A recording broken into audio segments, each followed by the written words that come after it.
Hey everyone, and welcome back to another episode of The Warp Zone, where we're going to take a look at some of the most important gaming news with a Nintendo Switch focus. And this week we've got a lot of Nintendo Switch stuff to talk about, so we really won't go outside of the Nintendo world, other than maybe some of the announcements also being happening on other consoles. Now, hopefully, you guys are geared up for a good show because we have got just to take a look at stuff. We're going to be going back over the Pokemon ZA announcement. Now, we did stream the Pokemon Presents last week, but I want to talk about Pokemon ZA, and to be just honest, in my opinion, how it disappointed me. Now, I'm going to try to be very fair about it. You know, if you loved the announcement and you found that it was one of the best announcements ever, you are totally good for that. But I'm going to be giving my opinion tonight why I think that, unfortunately, the Pokemon ZA announcement to me really let me down. It really let me down. We're going to be talking also about the most insane announcement. And I can't even believe that I'm saying the most insane announcement because we are living through a timeline that I never thought we would see. I didn't think anything could top the fact that we're getting a new Ninja Gaiden and a new Shinobi this year. But yes, we have the announcement for Terminator 2D. We're going to look at that trailer together because it is absolutely insane. Cannot believe that it's actually happening. And actually, we're going to be looking at a lot of stuff together on that. It's going to be for me, one of the major stories today. And we also have a few other little announcements that we want to go through, some fun stuff coming up. And obviously, as usual, we're going to be looking at the most notable new Nintendo Switch games coming out this week. And I've got 1, 2, 3, 4, 5, 6, 7, 8, 9, 10, 11, 12. 12 new games that I think are worth taking a deep look at, and one game to be careful about. So we're going to have a sort of like semi avoid or a semi be very careful about this game. I do want to take the time because visually I think a lot of people could get drawn in by this game, but I want to make sure you wait till a few reviews are out because I did try the demo back when it originally came out. I was very disappointed with the demo, and I think some people could be comparing this game to games that are very good games, and I'm not sure that the game's going to live up. So it's more a wait and see, but don't jump in till you're sure what you're getting. So we're going to be looking at that as well. And I'm going to say hi to the crew that's here already. Welcome, Squirrel, Annie, DJ No Good. Welcome back. Once Kilos. Frenchie Mom, welcome back. Glad to see a lot of the crew here is back. Now, there is one little thing that I just realized I did not... One story that I had to find. Give me just 2 seconds to find it.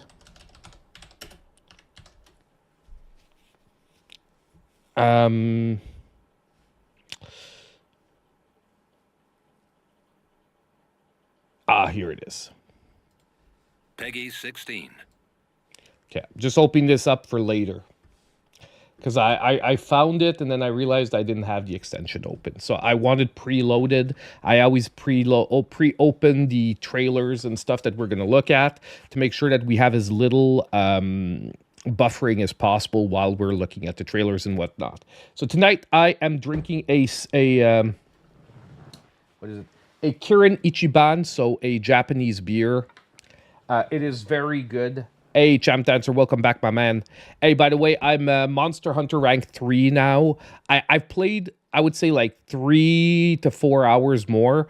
The hunts are really long, by the way. If you're playing Monster Hunter Wilds, like the initial hunts are long in the sense that I find them actually easy, but they're just long to get through because there's a lot of storyline and there's a lot of setup to them.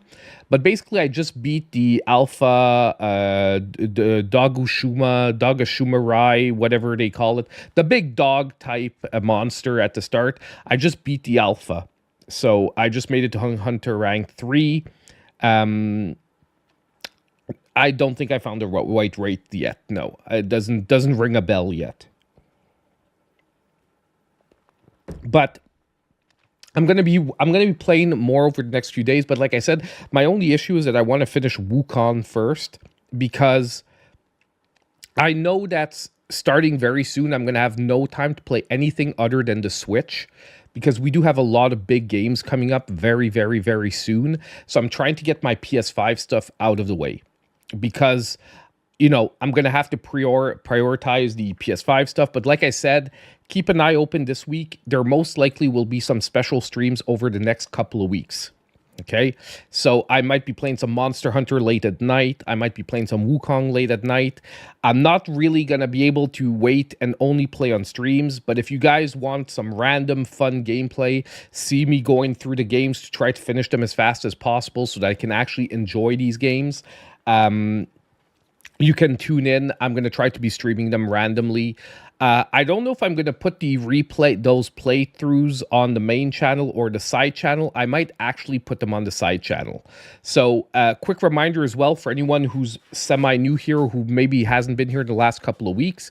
If you are looking for the replays of the Warp Zone, the full replays of the Warp Zone are now going to be available on the side channel, which is Maple Syrup and Gaming Extra. Extra as an XTRA. So no E, just Maple Syrup Gaming Extra. If you aren't subscribed yet, please go over there and subscribe. I need to hit that 1,000 subscribers to get that channel monetized. But all the full playthroughs of the Warp Zone are going to be on the side channel. However, this week, if everything goes well, I am going to be posting sections of the Warp Zone on the main channel, but as individual videos about a subject. So for example, if I like how our discussion goes about Pokemon ZA, the Pokemon ZA discussion might become a video about Pokemon ZA. If I like how the discussion goes for Terminator 2D, that might become its video on the main channel. So that's going to be the plan. I want the videos, I don't want like long playthrough, like long podcasts on the main channel, because I don't think a lot of the people are there for those type of videos. So I want to try and get like the stuff that people want to see on the main channel, with the replays on the second channel for everyone who likes to just sit back and chill and, sit through a whole podcast. Exactly.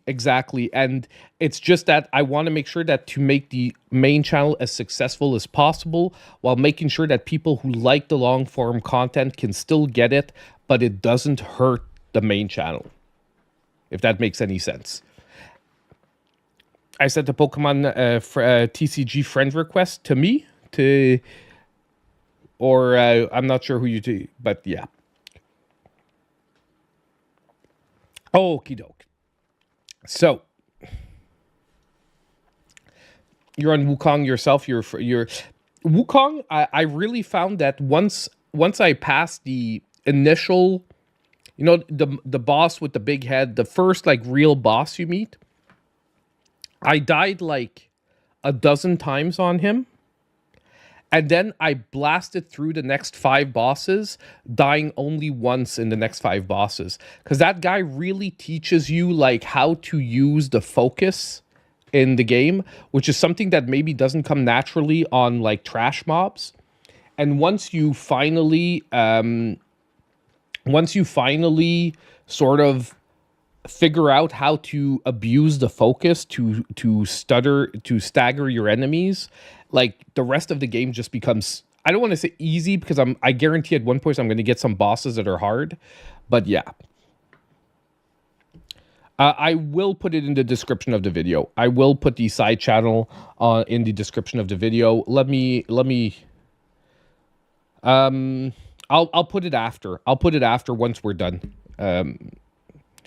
I'll put it. I'll put it after once we're done. But if Annie linked it up above, by the way, if you want to look at the chat, Annie linked the channel up above. If any of the mods want to relink it, the mods can put links in the chat. Annie's one of the mods, so she can. Anyone who has mod from that other time where I named a few of you, you can put the links in the channel. Also, if you're here, by the way, guys, don't forget to hit the like button. Helps out the channel a ton. Now, let's start moving into things. We're going to start with a few of these smaller announcements. So I think we're going to start with one really just fun PSA for anyone who doesn't have the game yet. And if you don't, line yourself up for quite a few hours of fun. Let's switch over to the viewpoint here. So number one, this is a post that we got from the official Dragon Quest X account earlier this week. If you hadn't known, I covered in a previous Warp Zone that unfortunately Dragon Quest XI was not going to be available on the eShop anymore. However, it was going to be a temporary issue because it is the switch of the publishing rights over from Nintendo to back to Square Enix. Well, Dragon Quest XI is now back up on the eShop, but not only is it back up on the eShop, it has received a permanent price drop, which is something that is amazing to see because it is to be honest, it's one of those games that was first party quality. It was selling for $60, so a full price game for years and years.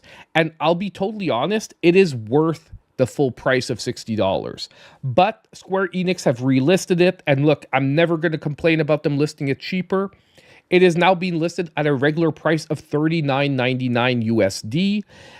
If you're in Britain, $34.99 British pounds. And if you're in the EU, $39.99 for euros. So honestly, amazing announcement. Super happy to see it. It's almost one of the lowest prices it's ever been on the eShop. If I'm not mistaken, in eShop deals, the lowest I've ever seen Dragon Quest XI, and I'm just going off of my recollections here, was $34.99. So this is like $5 away from its lowest ever price. Now, I do think we're going to see some sales hit this in a little while. Maybe not right off the bat, because right now people are excited that it's a regular price drop. But probably, I would say in a month or two, we're probably going to get a sale where you're going to maybe finally see Dragon Quest XI hit something like $24. I don't think we're going to see it lower than 24. My feeling is 24, like a 40% off, hit $24.99. But honestly, even at $40, you're getting a heck of a game. You're getting hours of gameplay. You're getting extremely fun quality of a JRPG. It's also a JRPG that does an excellent balance of like a very bright feeling world and storyline with dark moments, but that always has like an uplifting feel to it. And I think I love that about the Dragon Quest series that separated it from like Final Fantasy and the other major JRPG series, is it always had like a more lighthearted design to it. Although, like I said, there are some dark moments. Now, the next Dragon Quest is supposed to be darker, but I hope they don't go too far into it and they do keep that like Dragon Quest feel alive, because it is something iconic about the series. But super good news, we've got Dragon Quest XI hitting a almost brand new low on the eShop as a permanent price. So cheers to Dragon Quest XI. Glad you're back. And it's an excellent pickup if you guys have not had a chance to play it and you're looking for an excellent JRPG to spend a few hundred hours on. And of course, I spilled my beer. Awesome. Tried to fill it up and got a little too overzealous there. It's okay. Luckily, I have a mat that will soak it up. No, it's good. It's only a few drops. Okie doke. So let's move on to our next story, because this is like a PSA. We said what we had to say. If you're into Dragon Quest XI, definitely recommend you pick it up. Next, I want to look at just a couple of quick announcements. So a couple of quick games were announced. I do think these two games are of note. Very happy to see them coming to the Switch. The first one I want to take a look at is Cookie Cutter Overkill, which is a Metroidvania with an absolutely amazing art style. I am actually looking forward to playing this one on the Switch. I was sad when it came out that it wasn't initially announced for the Switch. Well, it just got announced. We're going to take a look at the trailer together. I think a lot of you are going to be interested in this one. So let's take a quick look. And sound should be good.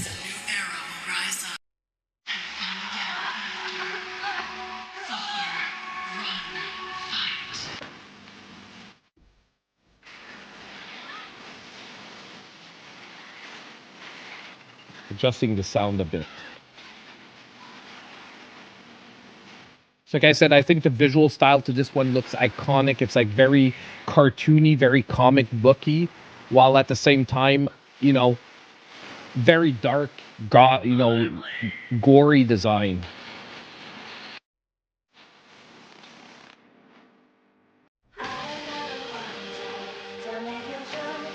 That boss looks absolutely freaking insane.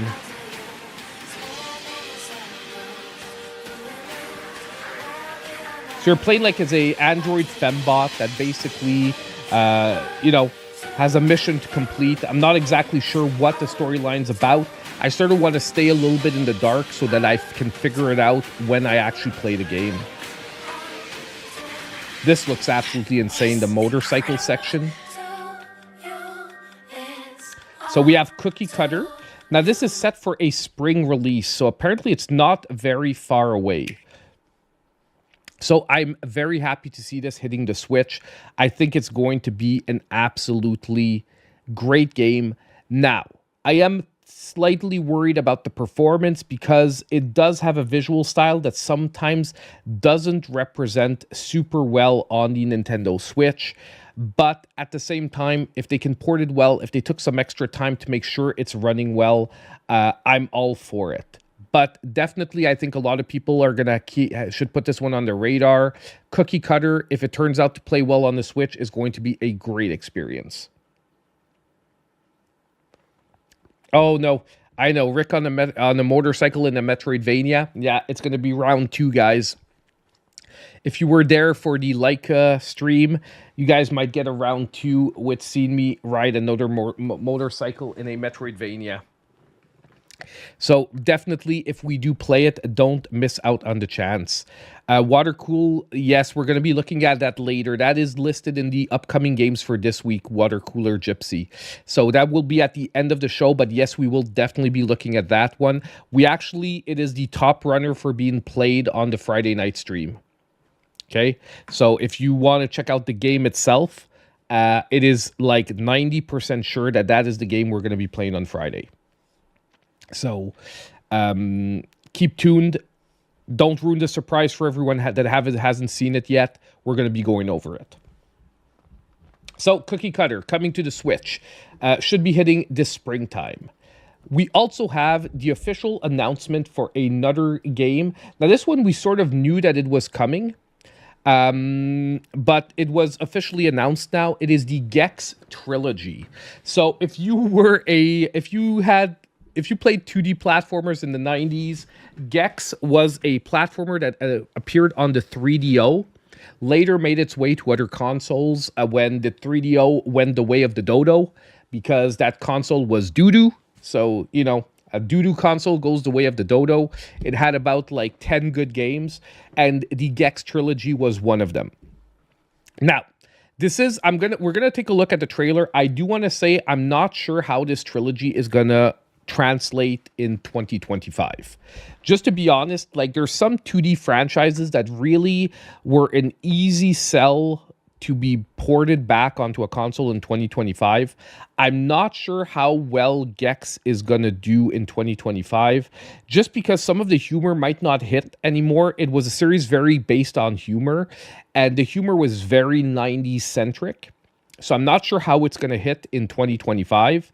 And secondly, I would say the animations isn't as iconic as some of the other platformers that really were easy to transition back into 2025.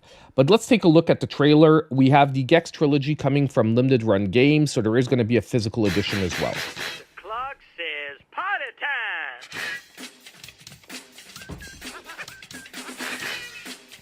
Like I think the humor being outdated is going to be one of the biggest issues here.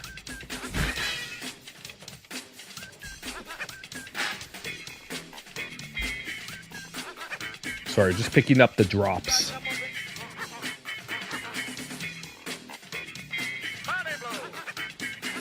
There we go. Tail time. It's tail time. And, you know, they seem to have just remastered them in, like, HD, but I don't think they actually did a rework of the games. Yeah, I know, LRG, love-hate relationship, it is what it is.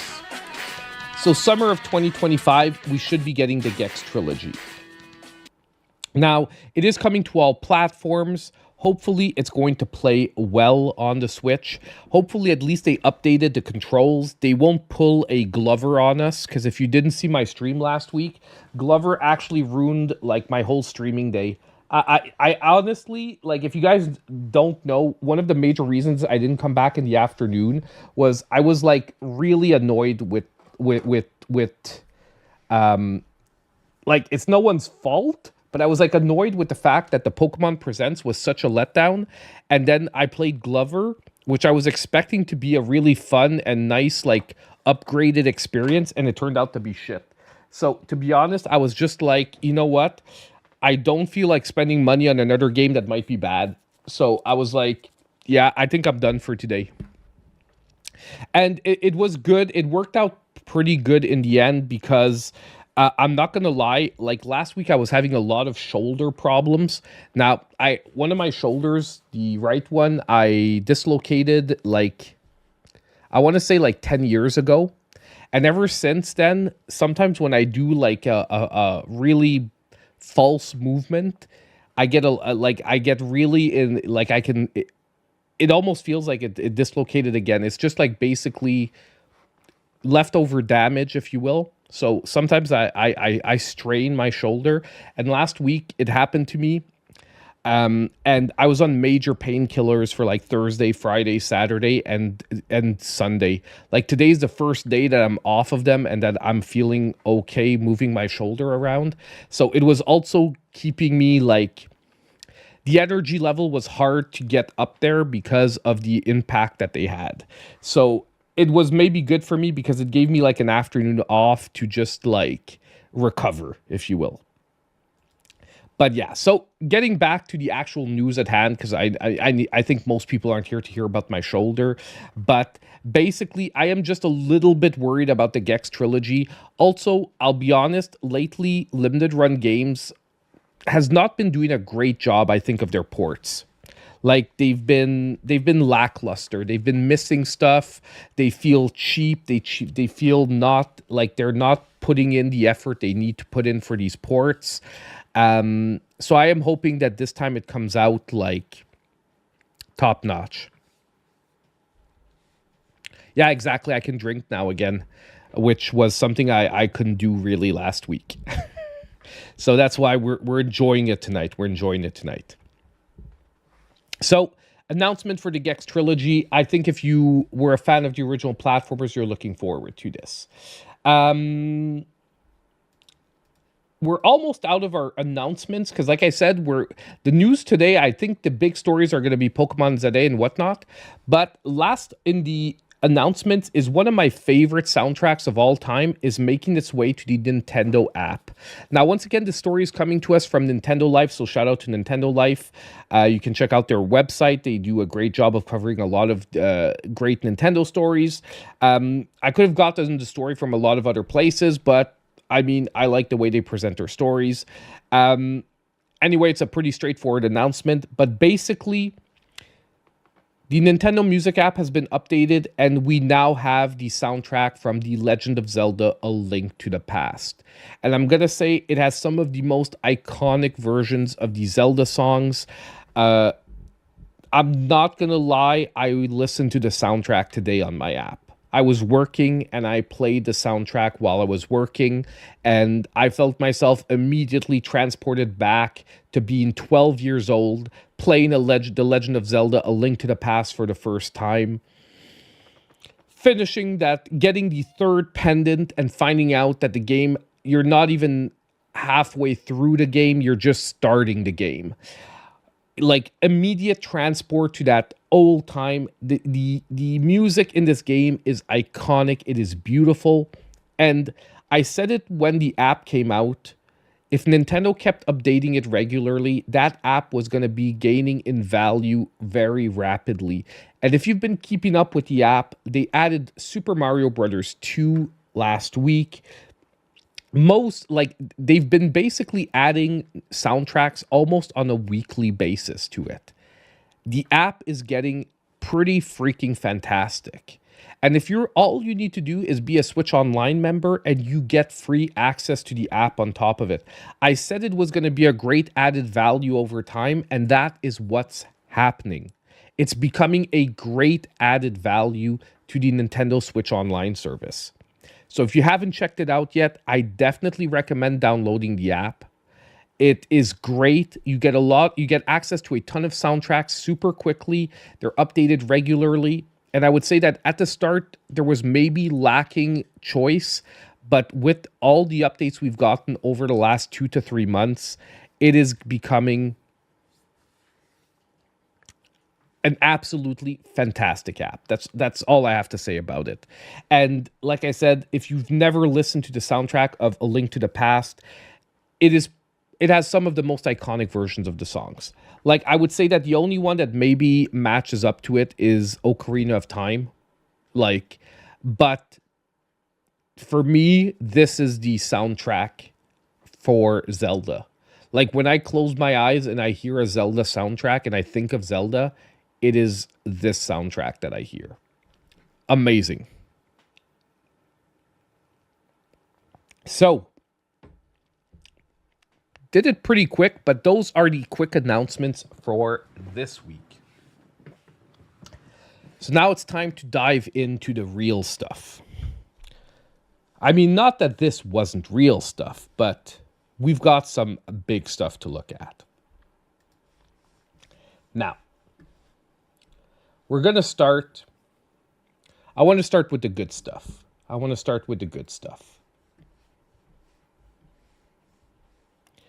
So this week we had an announcement. Now, I do want to preface this. I do want to set this up. I want to take the time to look at this properly. So if you grew up in the 90s, I mean, the 90s was an iconic time for movies. A lot of movies that came out in the 90s set the standard for future movies. But I think among all the movies that came out in the 90s, there was one that stood out above the rest. And that was Terminator 2: Judgment Day. In cinematic movie history, I really do think there is a before Terminator 2 and there is an after Terminator 2. The movie became that iconic for multiple reasons. Now, action movies in the 80s were amazing, but many action movies were action before substance. And I do think that the Terminator series was one of the real action movie series that managed to make substance just as good as the action in the movie. And not only that, but it mixed in elements of horror. It mixed in elements of gore. And it really set the stage for where action movies could go in the future. Not only that, but Terminator 2 probably marked the debut of really integrating 3D animations into realistic movie settings. Now, maybe Jurassic Park would come out later to really push that to the limit, but I'm telling you right now, Terminator 2 set the stage. The T-1000, before you saw that movie, you would have never thought that something like that could ever exist on a movie screen. Now, people that grew up today don't realize how much of an iconic impact that movie was. And that is why, as every 90s franchise, we did get video games from Terminator.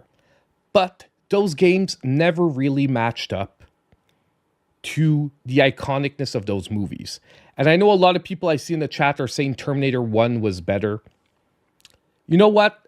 I can hear an argument for that, but I will disagree. I will disagree. To me, Terminator 2 was the turning point in the franchise.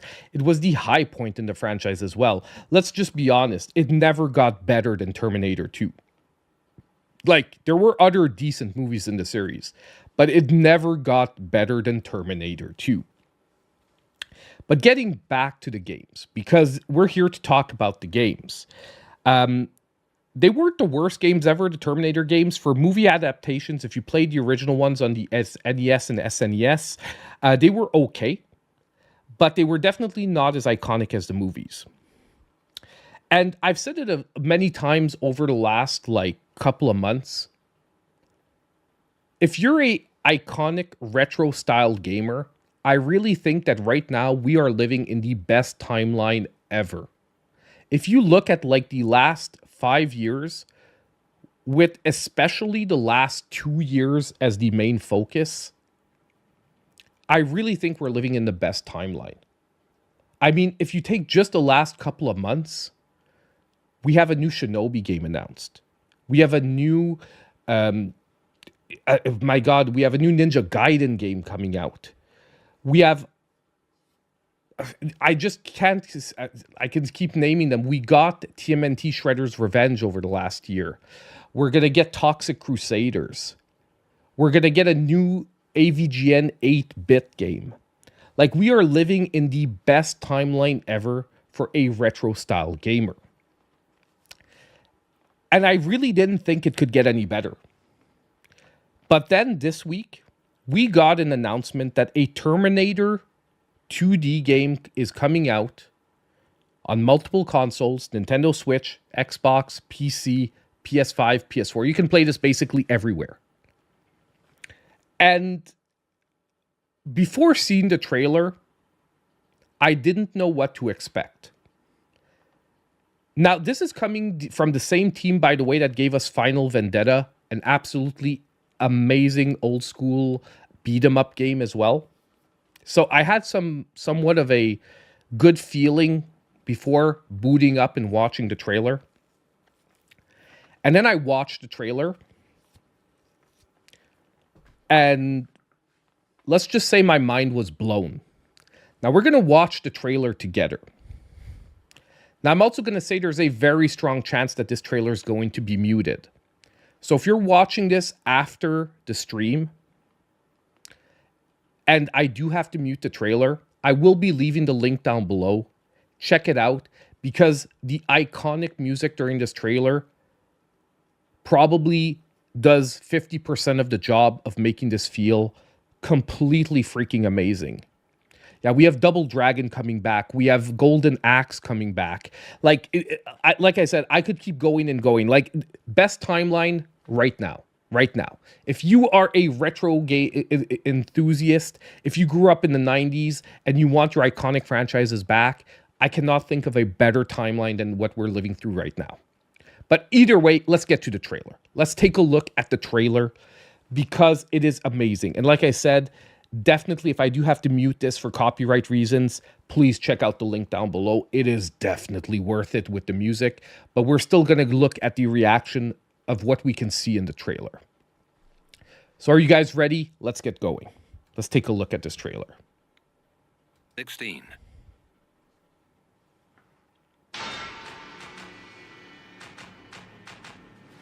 Just hearing that. Sarah Connor. The T-1000. And then the iconic T2 symbol.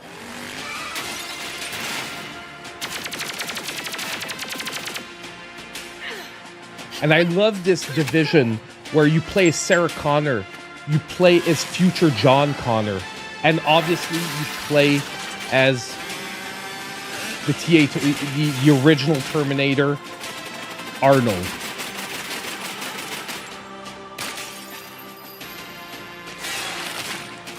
And like each one of these scenes are some of the most iconic scenes from the movie.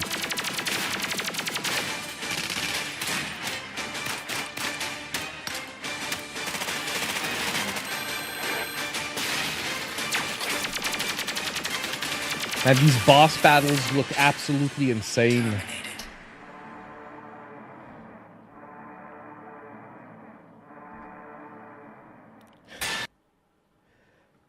I mean, come on, guys. What can you ask more than this? On top of it, we're getting a physical version of the game. I was sure they were going to say that this was going to be like a digital-only release, but no, standard physical release. If you want to talk about a game that looks like it is honoring one of the most iconic movies ever, this is how you do it. This is how you do it. Number one, they paid for the music. I know it's dumb, but they paid for the music. No, I thought at the beginning we were just having a remake of the arcade game as well. I see that comment a lot. That's what I thought we were getting, like the iconic light gun shooter, like a remake of that. No, no, no. No, no, no. We are getting a complete remake with original material because all that future stuff playing the original John Connor, the future John Connor, never happens in the movies. We never really see him battling Terminators and whatnot in the future. We get that in this game. So not only are we playing through some of the most iconic scenes from the movies, not only do we get to play all the way as the original Terminator, as Sarah Connor, as John Connor, but on top of it, we're getting like new content added to the franchise. I'm losing my mind watching this. It looks absolutely insane. And like I said, I didn't think any game could top Shinobi and Ninja Gaiden coming out this year in the retro sort of environment. But I think this game just did it. Now, there's another thing I want us to look at before we close the door on Terminator 2 for today. They also published after a making of the Terminator 2D. It's a 6-minute video, but I think it's worth taking a look at. I want to know about the team behind this game because I can't believe they put this together. So let's get into the trailer, and I might stop it a few times to give my comments. Let's take a look. Once again, if it gets muted, I'm the designer programmer. I'll leave the links down below. TTD, and it's a love letter, I guess, to 80s. Hold on. We're gonna hit the CC just in case I have to mute parts of this. 90s arcade games, and we feel like it's the T2 game we should have had back in our youth. Thank you. It is the Teeth 2 game we should have had. They handed you the perfect movie to turn into a game. All you had to do was make the movie into a game. Okay, let's keep going.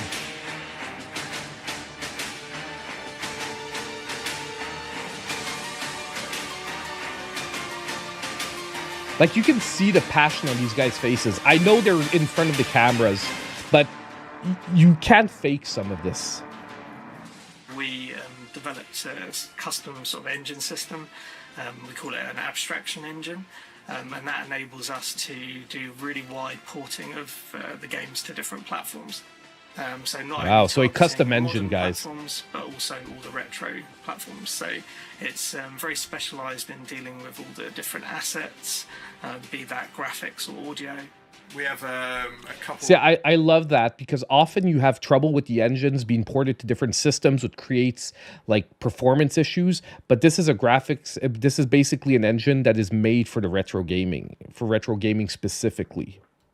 Programmers here, Matt and Gavin, who are very clever guys, and they're able to take my code and transmogrify that into something that will work on like a retro system, or well, even like a PS5. It's basically cross compilation, but it's all very clever. I stay away from that. I just concentrate on gameplay programming. Oh yeah, design. they made Xenocrisis as well. Yeah, I was talking about is Final that we Vendetta, just but they target also one made platform, Xenocrisis, and then from that we can hit any, just which about anything else we ultimately is want like to, an really, as long as Aliens the game.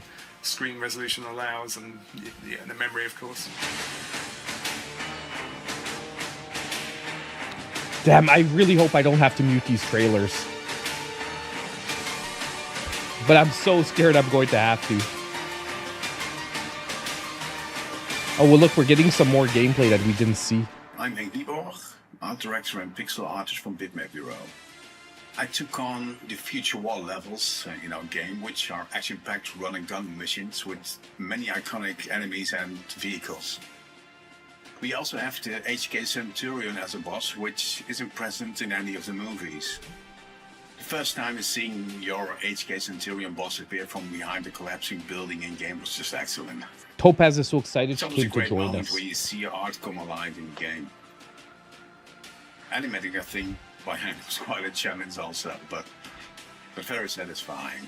Also the So you see what I said? The future levels are going to have enemies that we never even saw in the movies. So obviously it's probably not 100% canon stuff, but it doesn't matter. It's giving us some brand new content. track sequence is a winner for me, which I created late in the project, which makes it feel like a proper arcade game experience.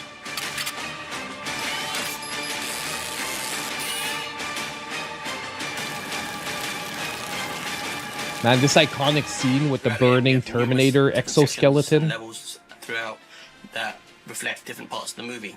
The movie is something we all grew up with and all love dearly. And when you anytime you're translating something from one medium Oh my to another god, medium, I love the you chase have scene.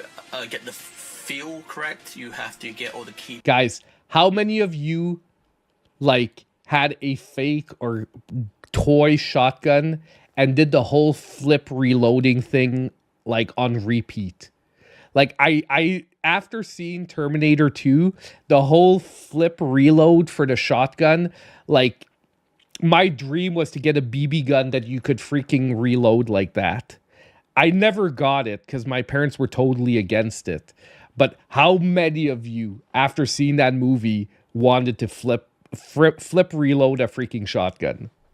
Points, you have to get all the moments in the original source across. When I heard about the project, I knew it was going to be a big ask, because T2 spans so many scenes and characters.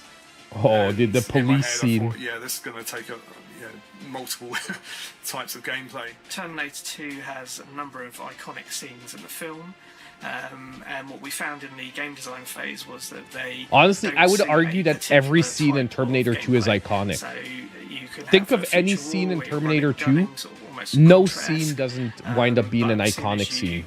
Look at something like a truck chase scene or the hospital, they're just very different types of gameplay. So early on in the game development process, we realised that we needed to look at how we could balance that, how we could have the different characters in the game, and how we could generally tie that together to make a really exciting experience for the gameplay.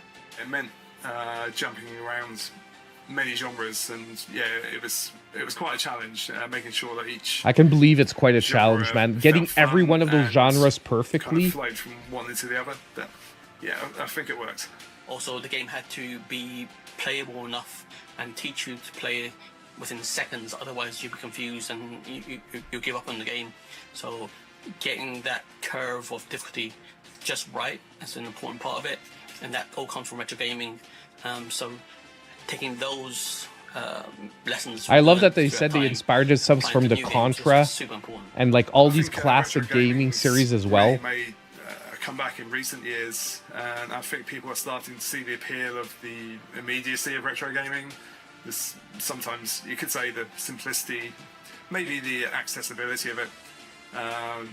Yeah, I think there's a lot to be said for being able to plug in a cartridge, turning on a machine, and playing within a few seconds. Looking back, honestly, we didn't expect the project to be this massive when we first started it, but we kept on adding more and more cool stuff once it started showing its potential. I hope they didn't go too far, though. I hope they make sure that each one of the different play styles plays well and iconic. Now, I'm gonna keep my confidence that this game's gonna turn out great. But just hearing that the game kept getting bigger and bigger, I mean, I'm glad that they're including all of this. I just hope they maintain that quality throughout, because it's more important for everything to play well and feel good than maybe add in a chase scene that doesn't play well. The massive amount of pixel art and animation in this project is just insane. The guys at Reef came up with so many great stuff, we just had to implement it one way or another. I'm serious, man. Think of a scene of Terminator 2 that isn't iconic. I just can't. The level of quality that we could still do in the traditional retro style, but how we could really push it to the nth extreme. So when I came on board and he told me what the project was, yeah, child me just was so excited and just exploding with joy. So yeah, who wouldn't want to work on a game that was from their childhood? We just enjoy what we do, and if we find success and make a few quid, that's great. But it's not really what drives us.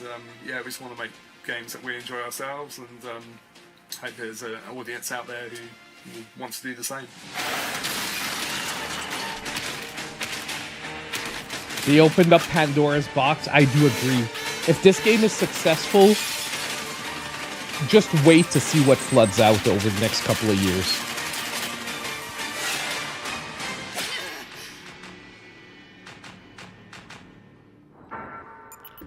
Man, I love seeing that behind the scenes stuff.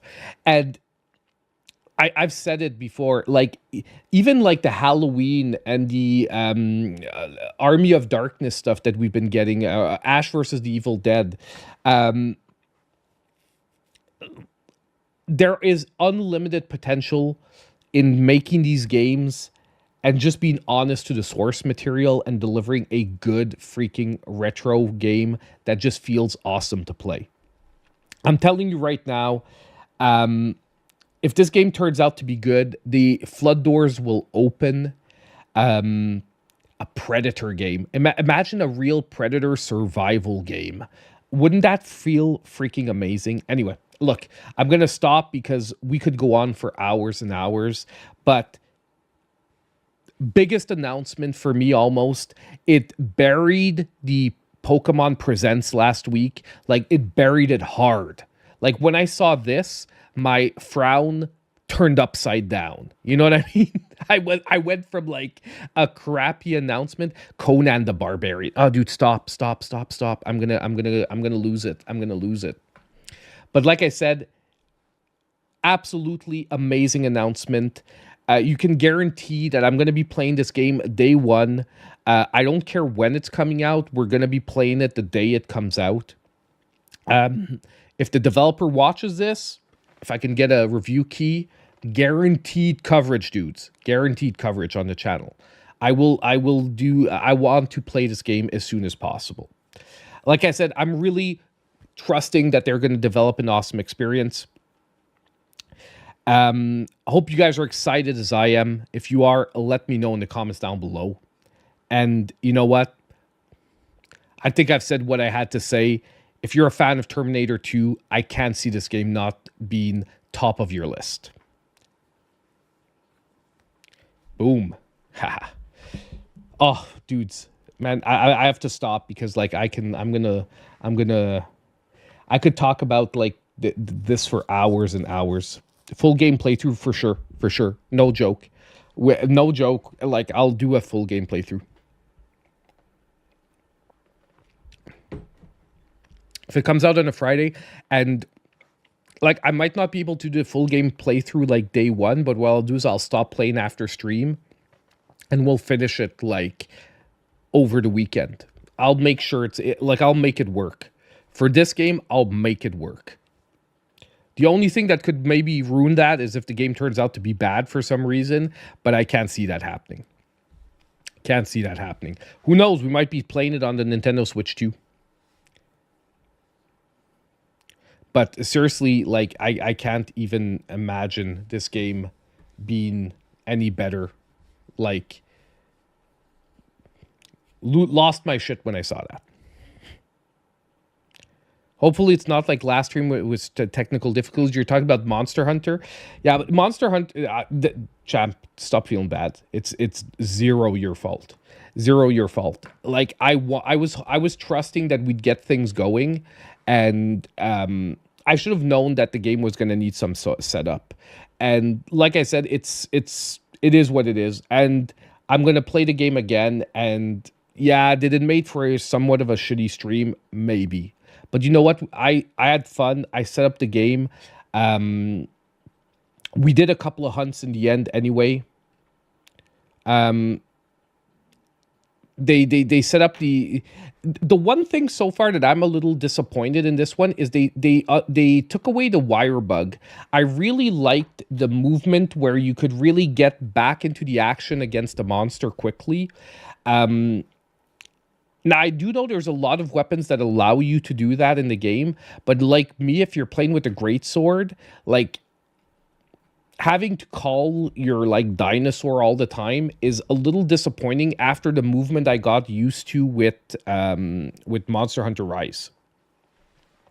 But I'll be honest too, playing the game off stream where I had time to really like take the time to talk to each person in the town, learn who does what in the town. It really was a benefit after that, you know, because like I was trying to figure out who's giving the quests, who's giving the items, who's giving this, and do it quickly on stream and make it interesting.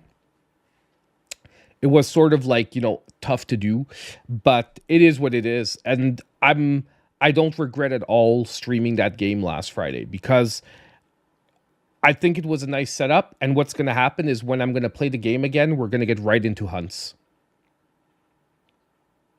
Yeah, exactly.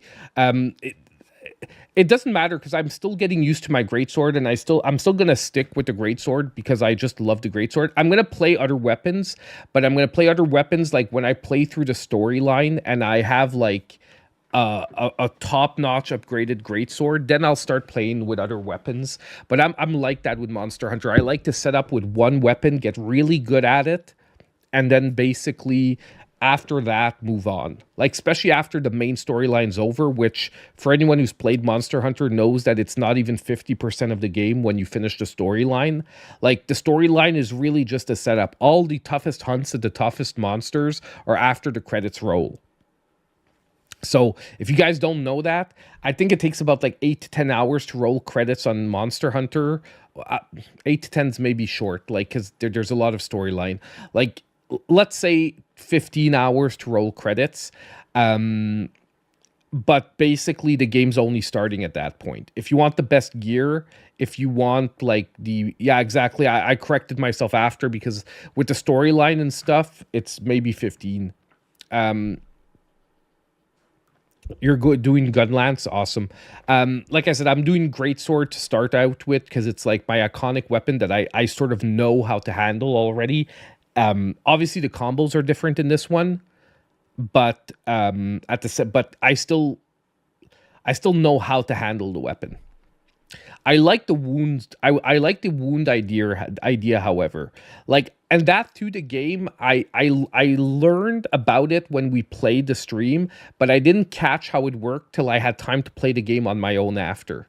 Where I didn't click that when you press the L2 button, it makes the wounds appear on the monster. And maybe the one thing I would change is instead of having to hold down L2 to see the wounds, I would have rather it been a toggle. Do you understand what I mean? Like toggle on and I see the wounds, toggle off, I don't see the wounds. Does it make sense? Because I end up holding down the button 80% of the time anyway. So instead of making me hold the L2 button for 80% of the time, why not just let me toggle between on and off? Like, to me, that would make more sense. In the gameplay, and it's maybe the one thing that's frustrating me is that, you know, I hate having to fight and hold down the button the whole time for no reason. Toggle on is an option. God damn it. Okay, thank you so much. I'm gonna go. I'm gonna go and change that option. Well, I'm glad they thought about it, because like that was my main gripe so far, where I was like, why do I have to hold down L2 the whole time I'm fighting? Like it's just annoying. Just annoying. No, it's April 2nd will most likely be, they will probably announce the release date on April 2nd. They will announce the release date, but it is not coming out on April 2nd. And yes, most likely pre-orders will open on April 2nd everywhere. I'm still maintaining that May could be a working date. I know a lot of people are still calling me crazy, but I have this weird feeling that it might actually come out in May. However, if I go with the general consensus of most people that are analyzing the Switch, June seems to be the more aggregated agreement on the most likely month for the release. But I still feel that it could be May. They could do a like really, because I really think that the Switch is already ready. Like the stock is ready, the system is ready, everything's good to go. It's software that's holding them back, and I'm not even sure it's Nintendo software. I think they want to line it up with a couple of their bigger third-party developers. And I'll give you an example. I really think Doom Dark Ages is going to be a launch game on the Switch 2, and I think it's going to line up very close to the release date of Doom Dark Ages. I really think that Microsoft is going to be a huge partner for Nintendo on the Switch 2. And I think that could happen. I think maybe Silksong, the reason why it never hit the Switch 2 is it might be a Switch 2 exclusive.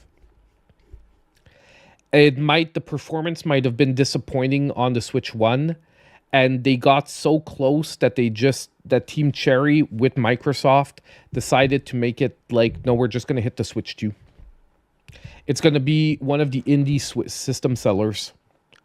Just like I would argue the first Hollow Knight was a big system seller for a lot of indie fans out there that wanted to play the game portably.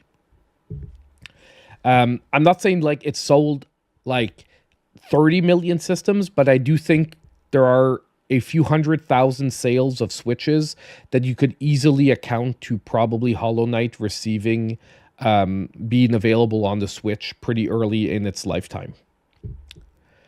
And I think Silksong would do the same effect. It would get some people to transition over quicker to the Switch 2. And yeah, they need bangers. But like I said, I think Nintendo's already good to go on their titles. I think it's third parties they're waiting for. Because they said they're waiting for software, but they never said for their software. And anyway, it is what it is. I'm feeling May, June. But for some reason, I'm feeling May more than June. But it could also be just a total biased opinion. It was Cuphead and Streets of Rage 4. It is crazy the amounts of people that bought a Switch, not for first-party titles, but for amazing indie games to be able to play them portably. I'm telling you right now, it is amazing the number of people I spoke with, and that the first game they bought for the Switch wasn't a first-party title, but an indie title, and they will say, like, the deciding factor was that game being available. Okay, guys. So now it's time for the negative part of the stream. Pokemon ZA. Now, I'll be honest. Once again, I'm going to preface this a little bit to put us back into last Thursday. Trying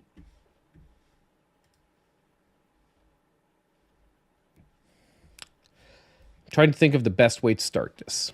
Okay.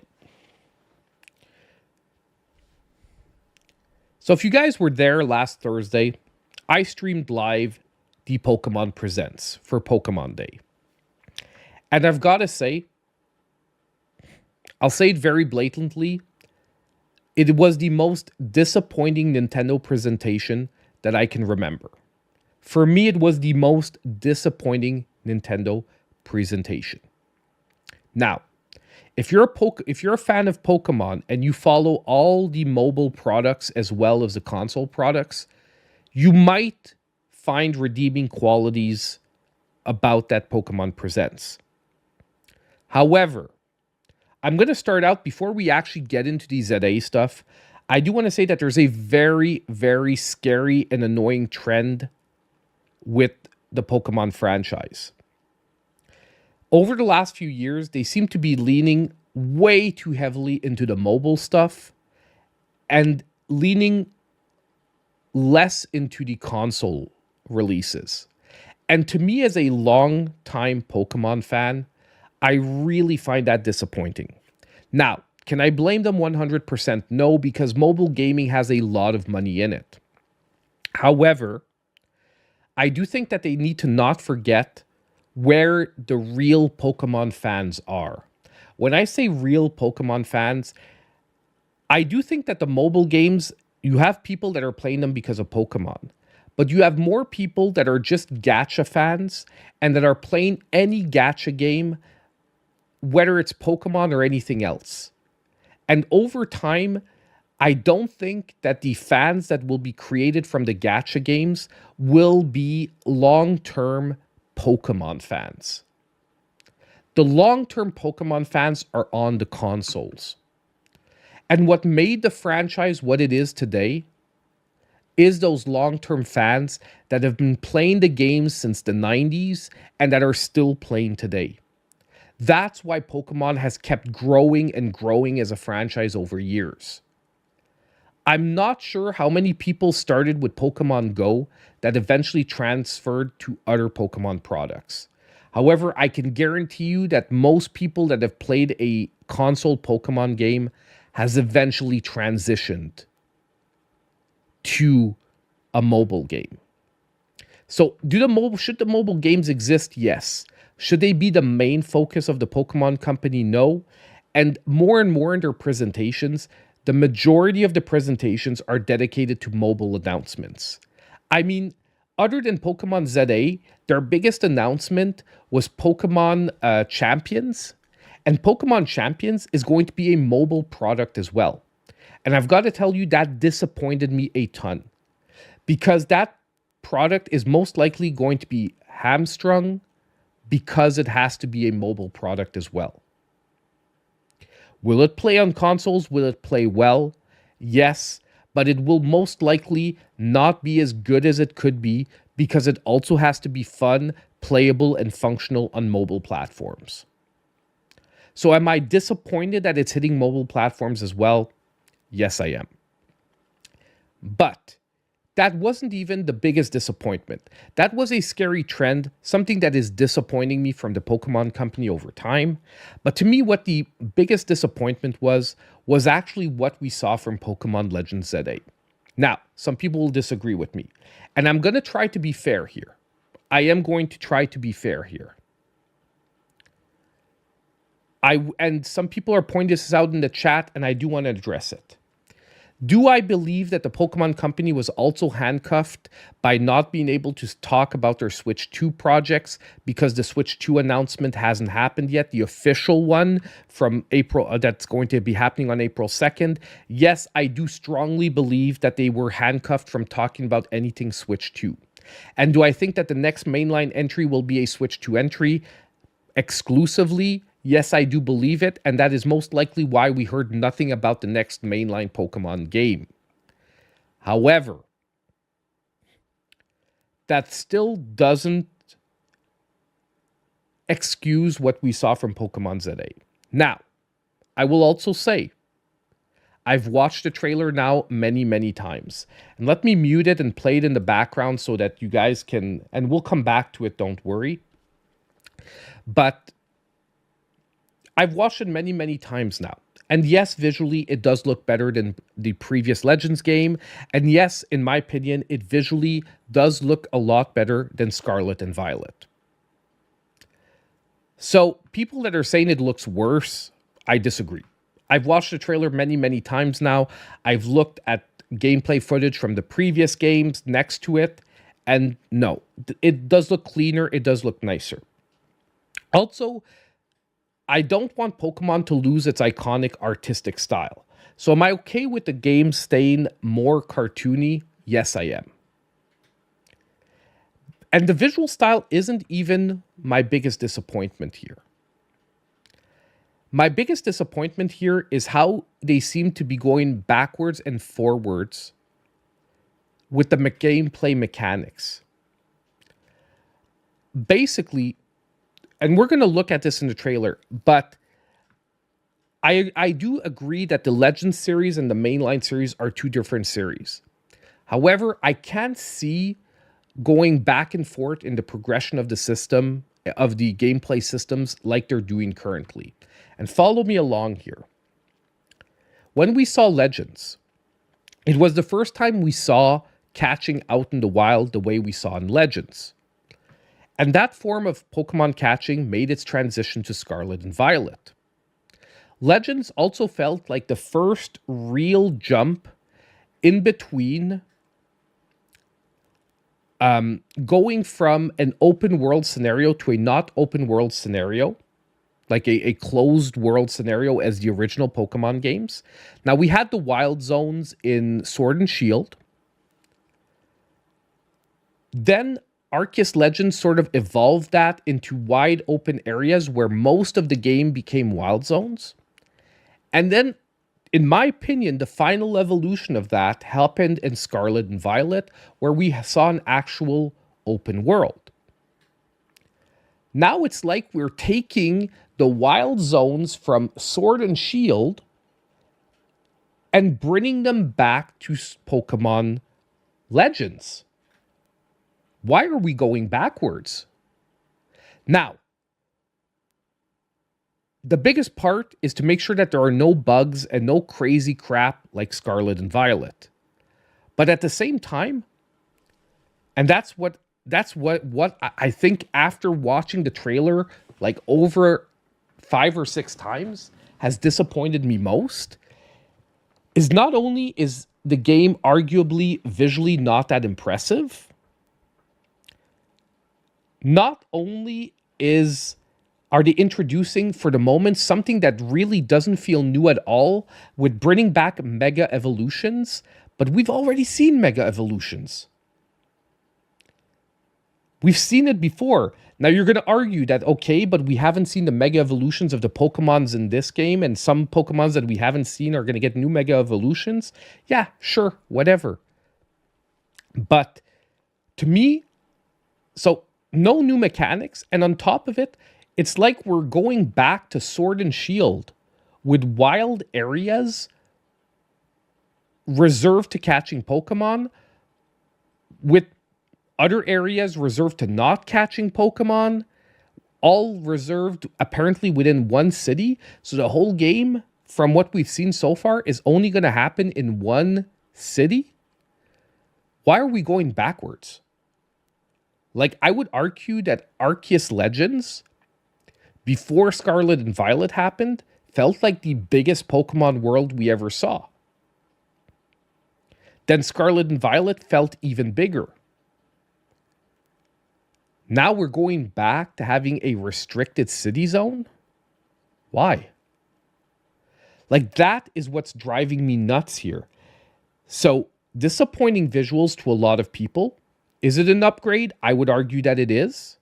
Is it the upgrade that we would have been expecting? I think for a lot of people it is not. A Pokemon game that offers no true real mechanics. They're talking about real-time battles. I'll give them the benefit of the doubt on this one. Because Legends was always a direct battle system in the first Legends game, while the mainline Pokemon games have maintained turn-based battles. Now, the fact that you can actually move your Pokemon around and that positioning matters, okay, we'll give it to them. But I would argue that it's a very small increase from Arceus Legends.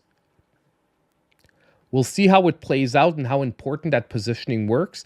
Because even in the game where you see him switching from Pokemons a couple of times, The positioning doesn't even seem to work that well, because if you switch a Pokemon into the opponent's attack, the Pokemon gets hit immediately. It's at one point, it's right here. When they switch from the Vivillon to the Onix, like, he gets immediately hit before you can even move the Pokemon. Look, he takes the hit. Like, the player moves the Pokemon, but he doesn't. And the attack doesn't even seem to make contact. But the Onix gets hit. Look right here. The Onix moved out of the way, but the Onix took the damage anyway. So even in their cherry-picked gameplay, their whole positioning mechanic doesn't really seem to be working that well. Okay? Just pointing this out here. This section particularly, like I'm not going to say scared me, but if you're going to start putting positioning into a game, you need the visuals and the positioning for the attacks to work perfectly. Do I think they can deliver it in this game? Not from the footage I've seen here. So that would be the only little bit of gameplay originality that we saw here. But like I said, overall, this was probably one of the most disappointing reveals of a game to me overall. Secondly, the starter Pokemon are original Pokemon, aren't even new Pokemon. Do I love these Pokemon because they are from one of my favorite generations? Yes, I love these Pokemon. But at the same time, you had the chance to give us something fresh and new. And once again, I feel like we're taking a step back. Because if one of the best evolutions from Scarlet and Violet, in my opinion, was those starter Pokemons that also doubled as your transportation system. That was actually, in my opinion, one of the best choices that Scarlet and Violet made. And that actually made the Pokemon feel useful in day-to-day gameplay, where they actually felt like they were part of the real world because they doubled as your transportation system. And here we're going back to standard starters. Now, the starter element of Pokemon should always stay there. I think that is an essential element of Pokemon. People get attachment to their starter Pokemon. They become iconic Pokemon. But why are we taking these steps back? And I'm not saying the both series should become together, but you should be drawing the best ideas from each series and evolving them each time. Not taking a step back each time to the past. And this one feels like we're going back 2 generations. Like I said, these games feel more like Sword and Shield than they do Scarlet and Violet and Arceus Legends. That's disappointing. And that is why Pokemon Legends to me was one of the most disappointing reveals so far. Look, you can agree with me, you can disagree. I know a lot of people had love for this reveal and have love for this game, and I can hope that it will come out and it will be a fun and good experience. I just still think that this is not the Pokemon game people were looking for. And will it sell? Of course, it's Pokemon. It will sell. But I really think the Pokemon company needs to remember who their core fans are, and that are the console fans. And that they put in the money, the time to deliver a Pokemon product that feels like a next-gen Pokemon product. My only hope is that that's reserved for the Switch 2, and we just don't know about it yet. But I think it's a very, very important part of the discussion. Why are we moving backwards in Pokemon? Why are you moving away from your core audience?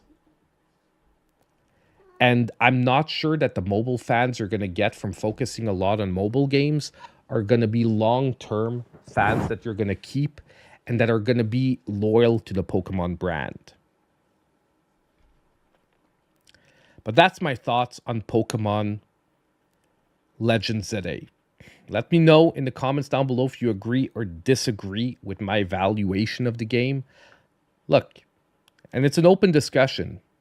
If you disagree, let me know in the comments. We can discuss about it. But I hope you enjoyed this, and I hope I'll see you guys in my next video. Okay, because I do want to make that like a separate video, because I think I really want to talk about like Pokemon. And like I said, I want to focus on one or two of the stories to become like separate sections on the main channel. So what did you guys think? Do you agree? Do you disagree? You think it's a late console release and a throwaway? Yeah, it sort of feels like that too. I didn't mess up. No, man, I'm focused. I'm zoned in. I'm locked in tonight. You guys can't mess me up anymore. We aren't even at the new Switch games yet. I'm locked in tonight.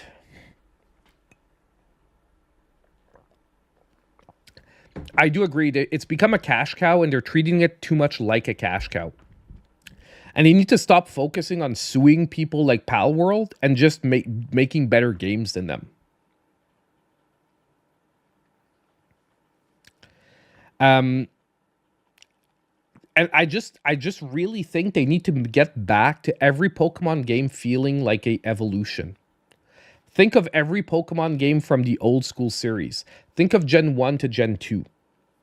Very much felt like an evolution. More Pokemon in the game. New mechanics. You had the random encounters with the dogs. With Raikou, with Entei, Suicune, and it's Raikou, right? I always forget the electric one's name.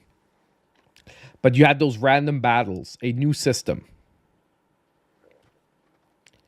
Then, if you think of the next gen after that we had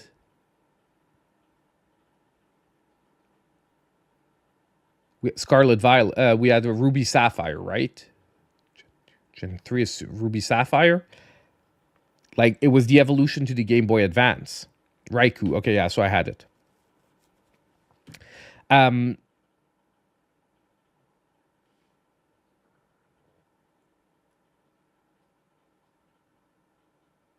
Yeah, and I get that we're getting older, but if they want the kids from today to be playing Pokemon in 20 years, they need to lean in on the games that are going to create that association to Pokemon and not to gacha.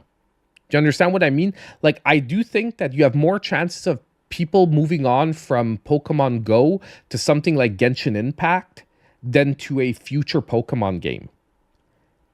Do you understand what I mean? And that's where there's a difference between creating a brand loyalty to Pokemon and just milking the gacha system of something like Pokemon Go. And even Pokemon TCG.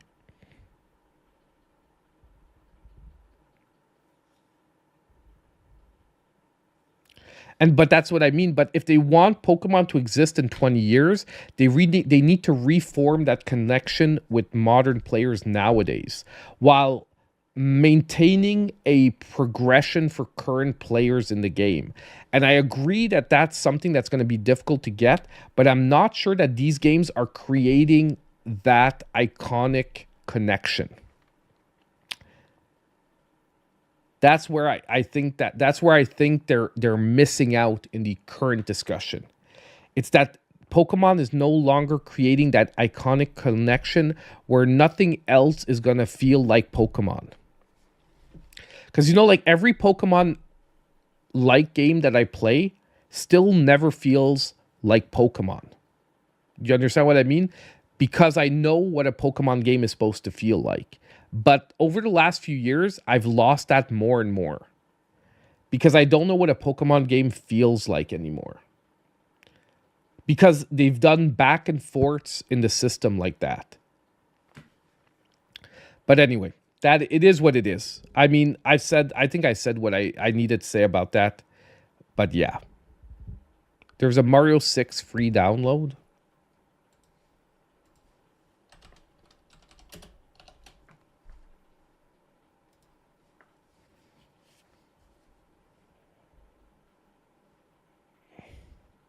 It's a hack of Tiny Toon Adventures. Because Tiny Toon Adventures, by the way, stole Mario Brothers source code for the movement of Mario. So they just stole it back.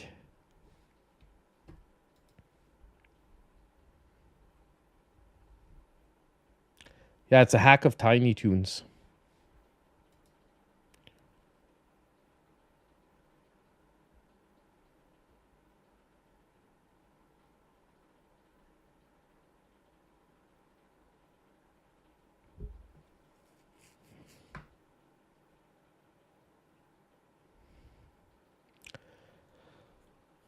Yeah, it's pure like it's pure Tiny Toon Adventures. It's this game here.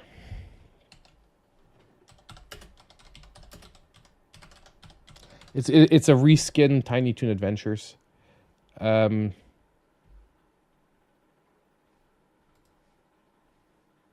this game right here.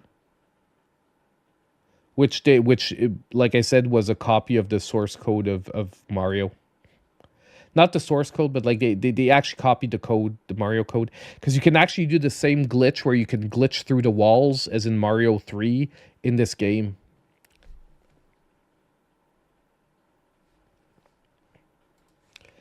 But I'm not saying it's bad. It's just I just play Tiny Toon Adventures in that point, and it's cool to have like that reskin Mario. It's just like it's a reskin.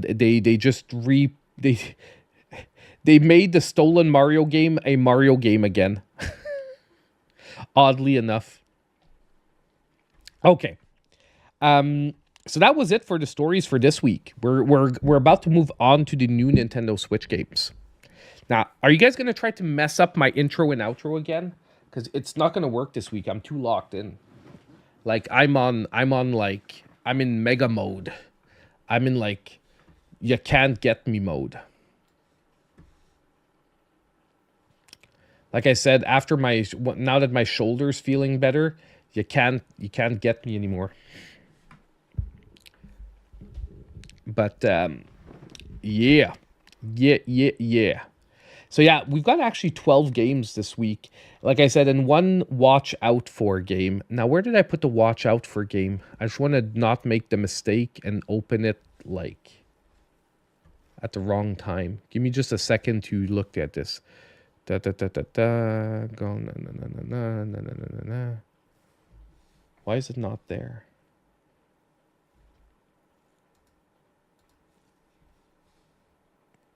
Oh, okay.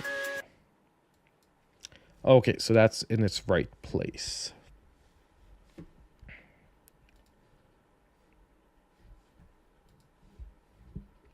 I'm just looking if everything's properly set up. I think it is. I'm gonna mess up. I'm getting too confident. Yeah, that isn't possible. You can't get too confident. Not when you're me.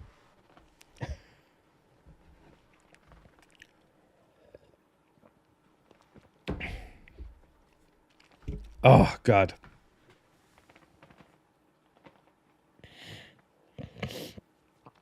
Yeah. No, she won't. I know she won't. Not this week. She's going to be nice this week. But I'm just going to take a 2-minute bathroom break, and then we're going to get started on the new games. And seriously, though, there's like... I'm looking at the list right now. Like, there's going to be one iconic game series coming out this week. We already talked about it last week because someone mentioned it. And there's, like, I would say, like, 3 games that I am extremely excited to try and play. And the rest look like solid releases. But, you know, like... I have to mention them because they look like such solid releases and some people are going to be interested. But it's another one of those weeks where we're mostly looking at indie releases, except for like 1 or 2 really like exceptional ones. So I'll be right back in 2 minutes.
How is Oliver, Frenchy Mom? Is he feeling better? Are the meds working? My mom told me, because my mom came and picked up my daughter, the youngest one, today, because it's spring break for them, and unfortunately I couldn't get time off from work, so my mom came to pick up my youngest one today, and she still has a cat that she had when I lived at my parents' place. So the cat is like 18 years old. And unfortunately, she's having renal failure. And it's like super sad. And it's, I know it's dumb, but I sort of want to go spend time with my cat. Like my previous cat. Because I'm saying she's my cat because, like, every time we have animals, the animals always sleep with me. Like, I've never not had an animal that hasn't, hold on. I have to take him to a specialist for his gallbladder, and now he has an ulcer. Oh, in one of his eyes. Okay, well, I'm glad he's doing good from the surgery. Sad to hear, though, that he has the ulcer in his eye. Oh, nice. Congrats, Annie. I've improved enough that physical therapy is ending and occupational therapy continues for your upper body pain. I'm really, really glad to hear that. That is really amazing. Really, really great. But yeah, so I was just saying, like, every time we've had animals, for some reason, the animals always sleep with me, and they've always get, like, I don't know. I've always been the one that, like, the animals get attached to. Like, even now, my dog and cat, they fight over who gets to, like, sleep on top of me. And like, yeah. So Heidi, her name's Heidi, my mom's cat. Like, she's a tiny, tiny little Persian. And like, I don't know. Just knowing that she might not have a lot of time, I feel like spending time with her, but I really can't. Like, I can't go to my mom's place and like, I mean, I can go visit my mom's place, but like, I mean, I can't like go spend like a month at my mom's place to spend time with my cat before she unfortunately, you know, passes, because it's probably going in that direction. But I get sad every time she tells me about it.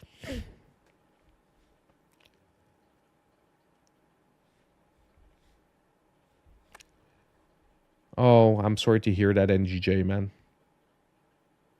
Yeah, it's always like, honestly, and I don't know if I told you guys before, but when I was 12, we had a German Shepherd, my first ever dog, a German Shepherd. We had her. She was 11, and she got hit by a car in front of me. I was walking her, and she got hit by a car while I was walking her. And I had to hold her while she died. I was 12 or 13, and I like held her during her last breaths after she got hit. It was super, super, super awful. And to this day, it remains that I'm very scared of cars. Like, I'm not scared of cars. When we're walking and we have my kids and cars are by, I'm like always on high alert. I can't turn my brain off. So if we're walking and one of my kids like starts running on the sidewalk, I immediately get like into like defensive mode. So yeah, it's like it's like an awful story, and it's like it's one of those things that like nowadays it would never happen, because like she was a super trained German Shepherd, and I used to walk her without a leash. I know people are going to be like, how could you walk a dog without a leash? But like in the 90s, it happened, and she was super trained, and she like would follow always to the letter like commands. But we had a routine where we would walk down the street, and then when we would get like, I would say like a minute away from the house, we would race to see who got there first.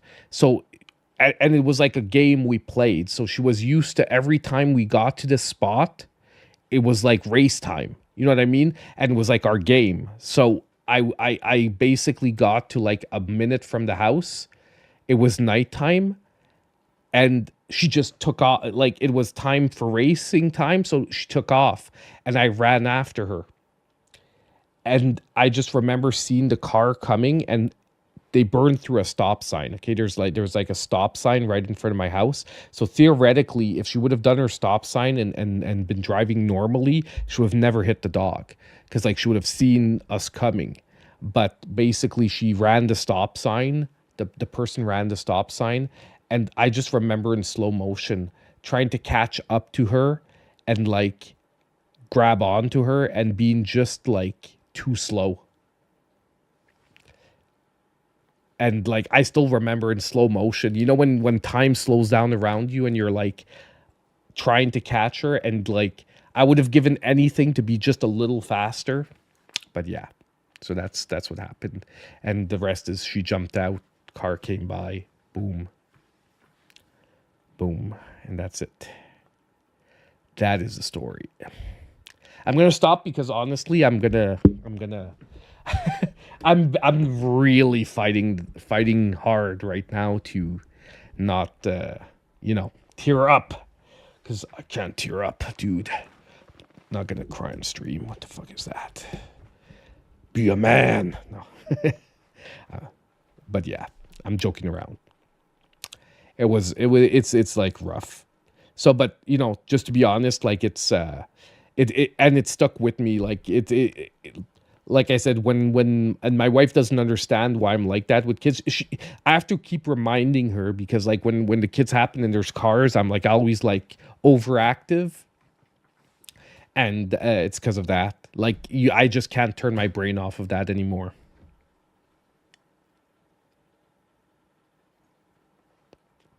And last week, a dog almost jumped out in front of my car. I braked in time and everything, but like the lady like couldn't control her dog, and she jumped out into the street. Anyway, okay, sad times are done. Okay, sad times are done. Sad times are done. That was a little bit of lore, and I'm glad you guys are all sharing as well. I'm reading through the stream. Like obviously, when I'm telling the story, I keep reading through the stream, so I'm really glad that you're doing better, Annie. And I'm. Yeah, well, she has special food for the kidney. She has special drops and whatnot that she's taking in her food to help with that.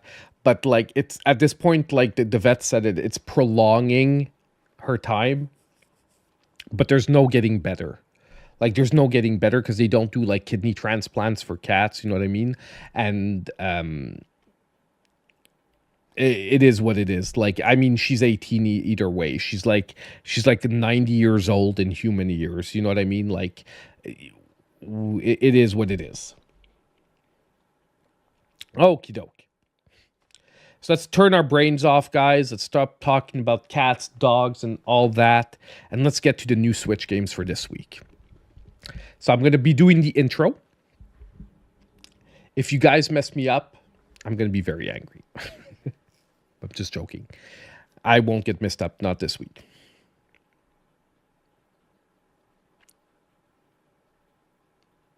Hey everyone, and welcome back. So it's time to look at the new Nintendo Switch games for this week. Now this week I've got 12 new games coming to the Nintendo Switch that I really think deserve taking some time to take a look at. However, I also have one game to be aware of. Now, it's not a pure avoid game. It's more a be aware, because I tried the demo. I was disappointed by it. And I definitely think if you like the visuals of the game and if you think the game's going to be good, maybe wait for a review or two in a definite way for this game. So now let's jump in and take a look at the games. I forgot to do the, don't forget to hit the like button, blah, blah, blah. We're going to have to redo it because of that. Not because you guys messed me up. I just forgot to do the don't forget to hit the like button stuff, okay? It doesn't count as a mess up, because for the rest of it, it was actually pretty good. I maybe only like got like a little tongue-tied there at one point, because I was like, what the F? And I knew Frenchie Mom was going to do that. So I was ready for it. I was ready for the audio cue.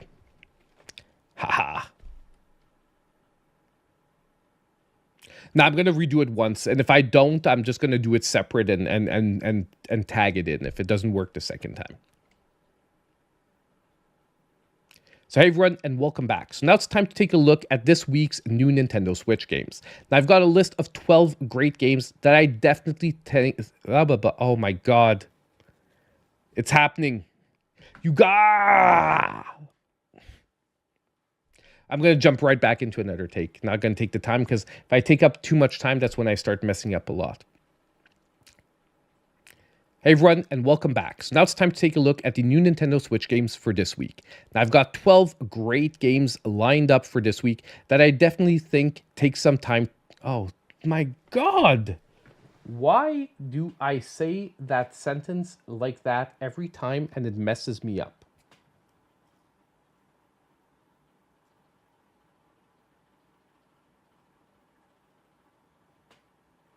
Loving this. Man, you guys are liking this way too much to see me fail. Like, now people are going to start thinking I'm failing on purpose to make it funny for you guys.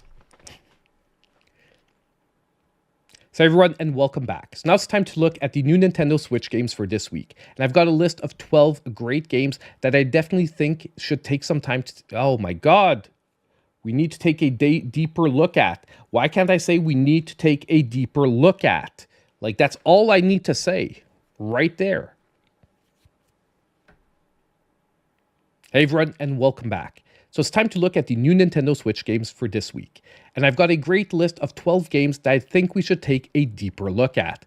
But also, I've got one game that I think we should be wary of. So it's not a pure avoid game, but it is a game that I tried the demo, and I was not very impressed. So if you do think you want to pick up that game, I definitely think you should wait for a review, or at least some gameplay to come out on the...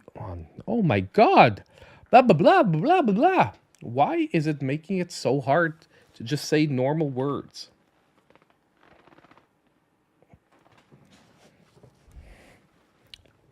Now imagine what it looks like when you guys aren't even here and I'm recording alone. Okay? Imagine.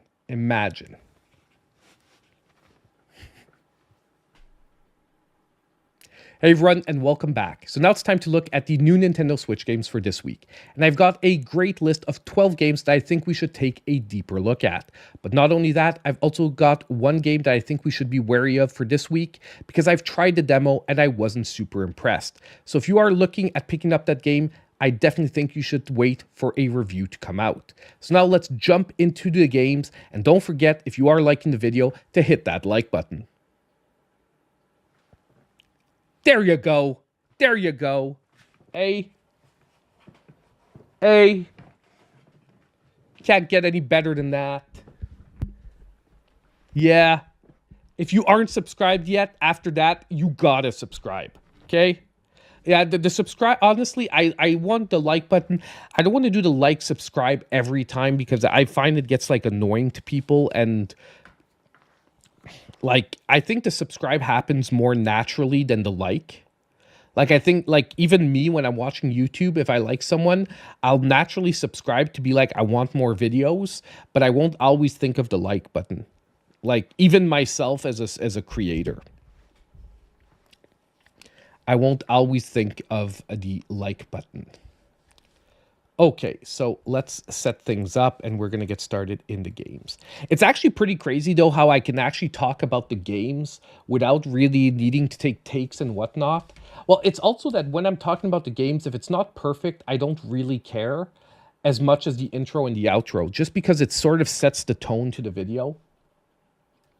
But it is actually a lot easier for me to talk about the games itself than to do, like, an intro and outro. It's pretty crazy. You know what I actually thought about doing one time? I thought if we should do an eShop Deals live like this. I one day thought, like, should I try just for fun to do an eShop Deals in the same way we're doing this? You know what I mean? Like, I'm going to set up all the trailers and the games ahead of time. And then we can jump, like, we can do the actual... we can do the actual eShop Deals like that. Like, well, it's actually, just to explain, when I do it like this, it's actually shorter to do it like this than to actually film and edit an eShop Deals. You know what I mean? When I film and edit in eShop Deals, it easily takes about 4 hours to make a video, and about 45 minutes for the sizzle reel. So like about a 5-hour process in total. While this, it takes me 45 minutes and I have almost no editing to do after because it comes out as a natural conversation. So it doesn't have to be overly edited at all. And it's really a different style. So I'm wondering at one point, just for fun, like I wouldn't want to eliminate the original eShop Deals videos, but I was thinking of, what if I do like the standard eShop Deals video and then I do like one live eShop Deals a week or one live eShop Deals every 2 weeks? And just see what does better on the channel. Like if more people start watching the live version or the edited version. I was always wondering if that would be like an interesting idea.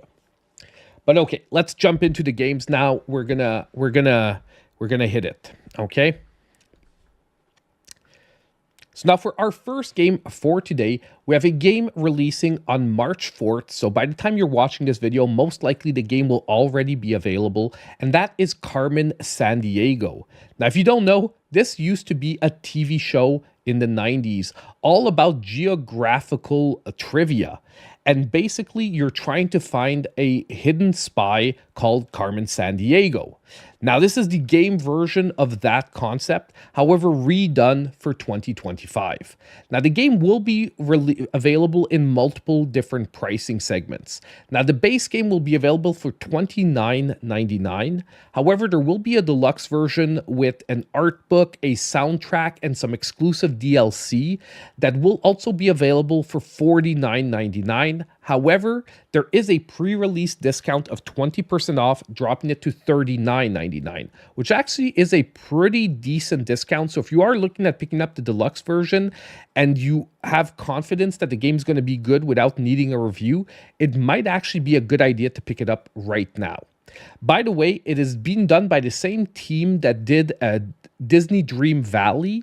So, you know, personally, I'm not a huge fan of Disney Dream Valley, but I at least know that the game is done with quality and that it's a very functional and fun game for those who enjoy those type of games.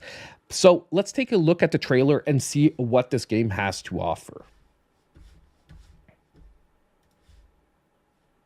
And by the way, as I say in every video, if the trailers do get muted, they will be linked down below. Sometimes for copyright reasons, I do have to mute the trailers. The next flight to New Orleans.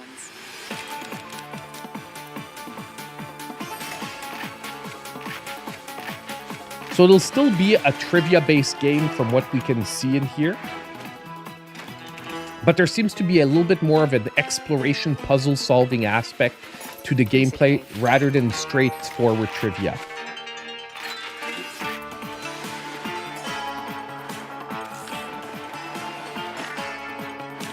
I think if you're looking for a fun educational type game to play with your kids, this could maybe be a game to consider.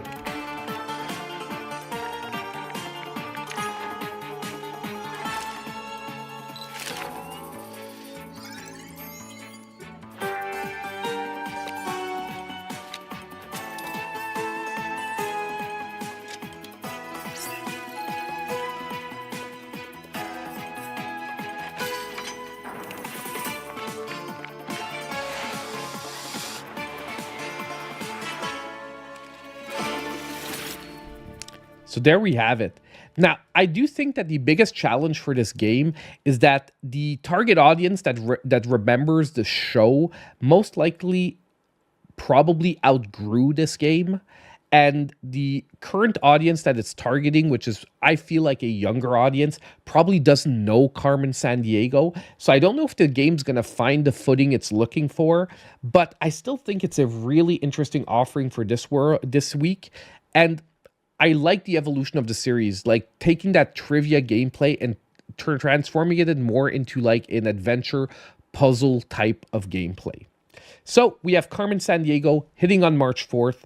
Think it's a very notable game for this week. Now, let's jump into our next release, which is Everhood 2, which is also releasing on March 4th, so most likely it'll already be available when you're watching the video. And this game will be releasing at a flat $20.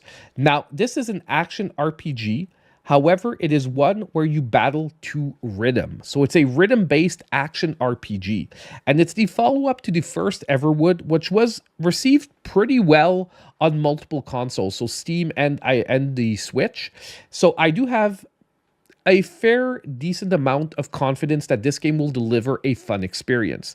Now, does it evolve the first game and does it really break new ground?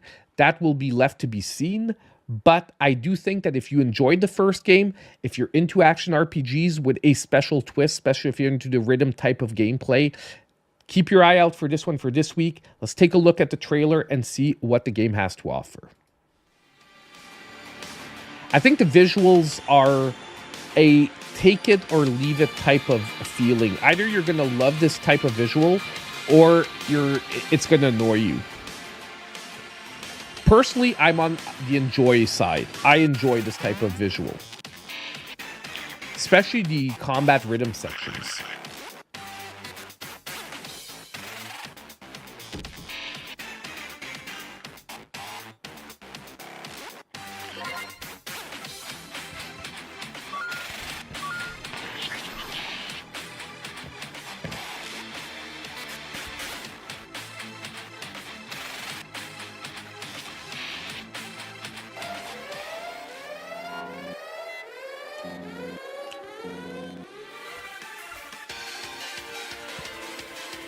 Whether you like it or you hate it, you have to admit, though, that they went all in their visual artistic style, and you've got to respect the game developers for that.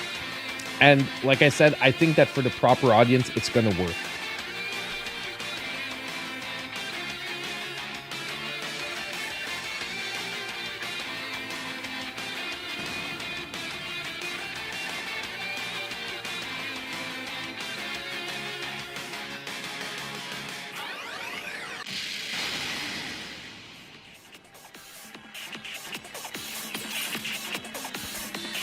So there we have it. We have Everhood that is releasing on Everhood 2 that is releasing on March 4th. Once again, mix of action RPG and rhythm gameplay. In my opinion, a definite notable game. $20 release price is also a fair price. I would have maybe seen this one more around the $15 mark personally, just because of its very heavy retro art style. But nonetheless, I do think that they went for a fair price at $20, although maybe not one that would have helped hit a more broader audience. Now, we do have one last game left for March 4th, so once again, will most likely be available by the time you're watching this video, and that is Heroes of Loot Gauntlet of Power, another follow-up to an existing game on the Switch. This is a twin-stick shooter that has a room-based design. I've got to say, it is one of my front runners for this week. I do think this game will be very interesting. I have confidence because the first game had a pretty good reception. The only thing is it is based off of a mobile game. So I am a little bit worried that the controls will not be as precise as they would need to be. But if they are, it could turn out to be a very good game. Now, this one, by the way, will be releasing on March 4th, as I said, and will be selling for $13.99. So it has a pretty decent release price as well, more on the budget spectrum of things. So now let's take a look at the trailer, and I think you might get you might find the gameplay quite appealing if you do enjoy that retro pixel art style.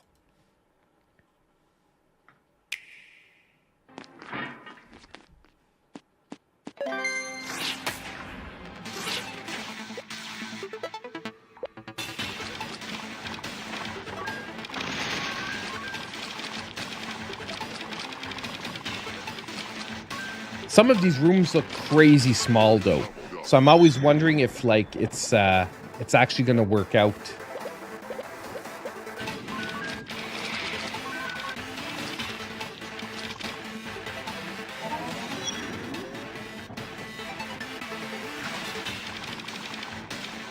Like I said, personally, I really enjoy the visual style.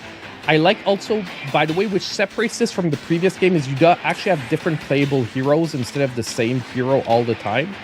And I think it's going to add variety to the gameplay that this game needed.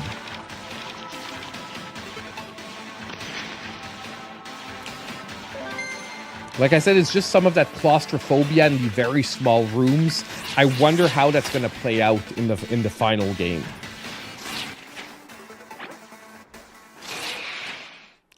So there we have Heroes of Loot, Gauntlet of Power.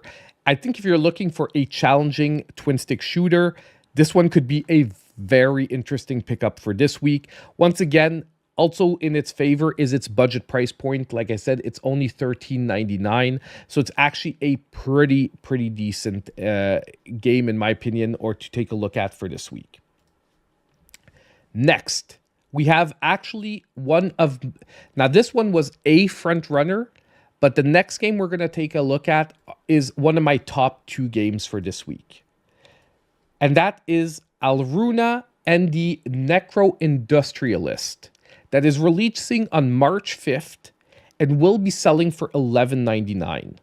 Now, this is a Metroidvania, but what really drew me into this game, and I think that I haven't really seen a game that has quite this, is the visual art style. This game drew me in with its visual art style, and we're actually going to be looking at 2 separate trailers for it because the trailers are fairly short, about 30 seconds apiece. But I did find 2 different trailers to get even more, like a better look at the overall gameplay. And I've got to say, visually, this game hits home with me. There's no better way to say it. Like it really hits home with me. I love the retro art style in this one, and it automatically shot it up to one of my top 2 games for this week. By the way, it'll be selling for $11.99. So it's also, once again, at that budget price point where if the gameplay can manage to be good, it'll definitely be worth a pickup.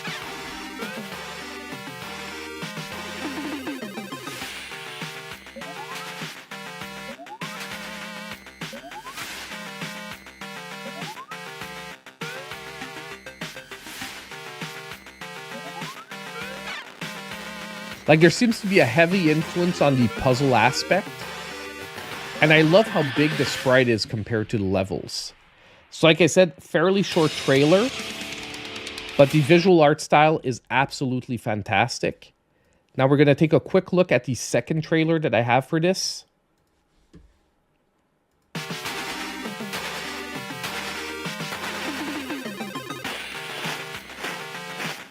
And I also love the name, the Necro-Industrialist. Definitely looks like a game that's going to have a very quirky storyline.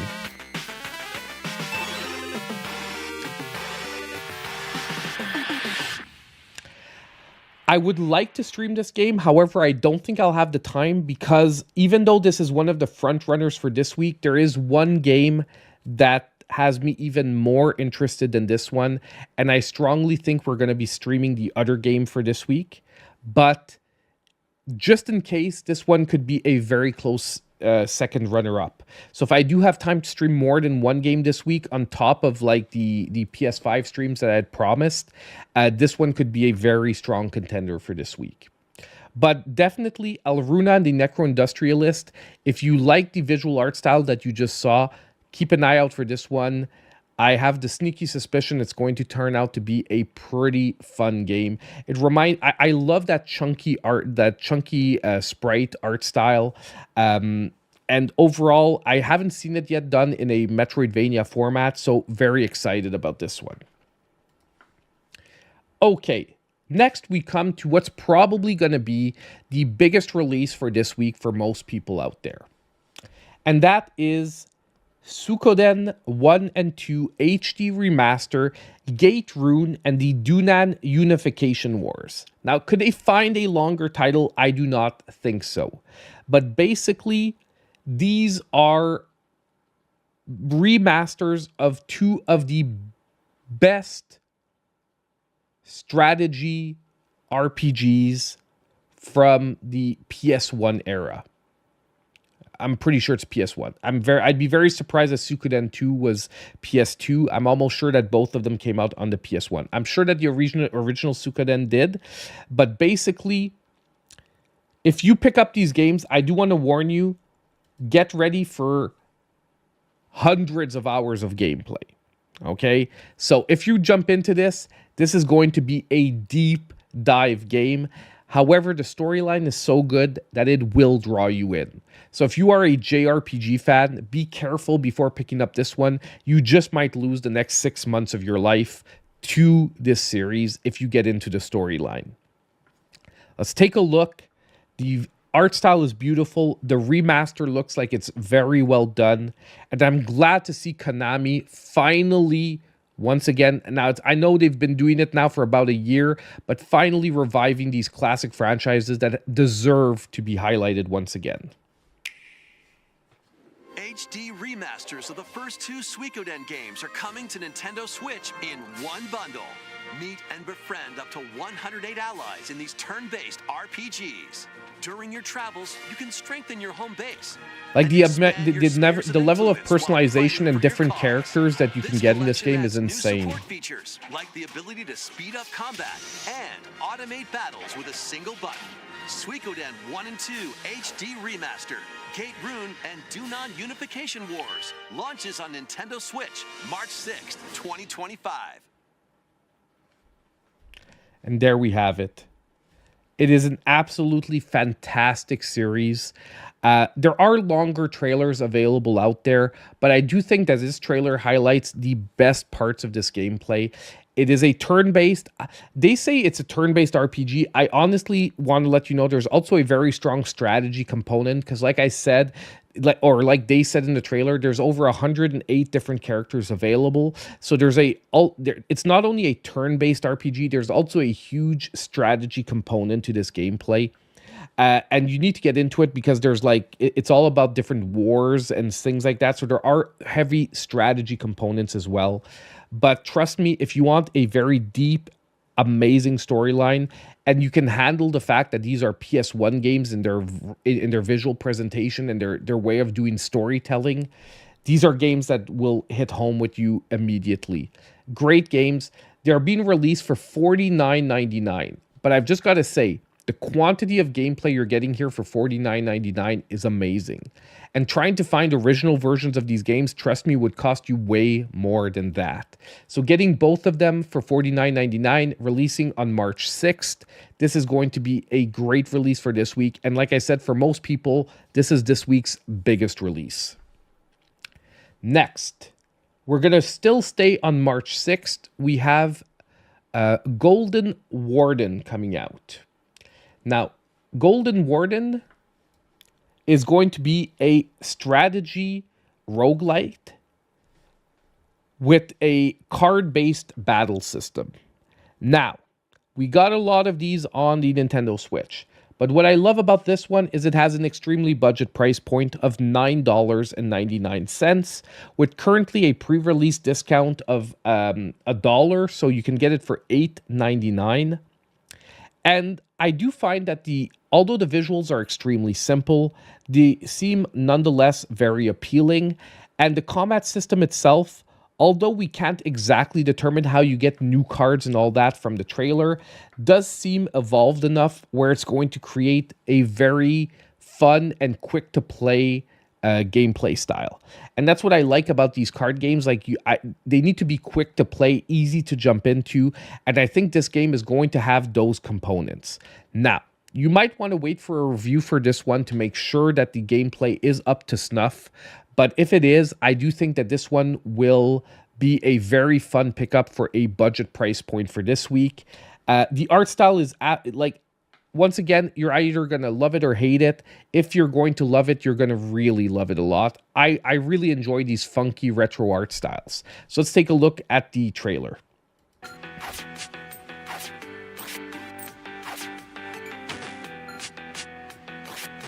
So it's like linear, you need to progress to the end, but you need to strategize your movements based on the cards you're drawing.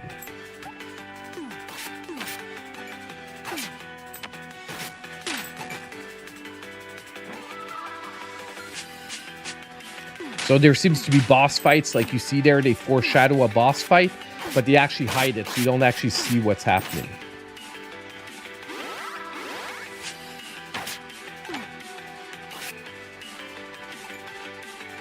Balatro 2. I don't think this is exactly going to be a Balatro 2, but it has that spirit. Very minimal visuals, but fun card-based gameplay. And I've got to say, Balatro opened the door to all these games. Since Balatro's success, I think we're seeing a lot more card-based games and a lot more developers taking the chance to make card-based gameplay. And I think it's a good thing because it's one of those things that are very, can be very easy to execute well and can offer an extremely fun experience. And I do think Golden Warden is one to check out for this week. Keep your eye on this one. If you are a fan of like Balatro and card-based gameplay, I think this one could be a surprise hit. Next we have probably one of the funkiest games for this week, like one of the weirdest games, and that is Sorry We're Closed. That is also releasing on March 6th. However, this one has somewhat of a pricey price point for an indie game.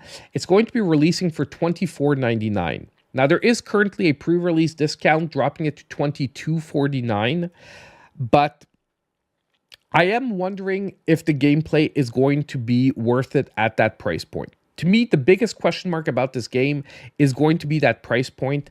It is basically a single-player survival horror game where you basically have to survive. It's sort of a mix of Resident Evil, a retro-styled Resident Evil beats first-person shooter almost. So let's take a look at the trailer. I think the trailer is going to speak for itself in this one. It's very hard to explain the gameplay because of how sort of special it is. Let's take a look at the trailer and then we'll talk about it after. I love the use of neon colors, however. I think it really works for the overall type of gameplay. It has a very heavy PS1 vibe to it in its visuals and blockiness. Now this one is has a very good chance of being muted because the music I think will be copyrighted. Once again, quick reminder, link down below if you want to check out the trailer with the original music.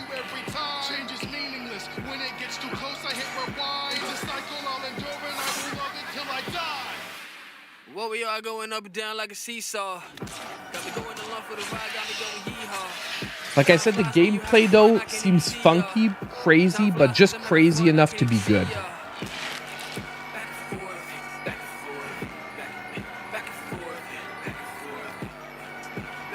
And this boss fight is pure Resident Evil. This is pure PS1 Resident Evil type of boss fights. On a train, being chased by a huge monster, needing to shoot it. But I can't help but to do the scale.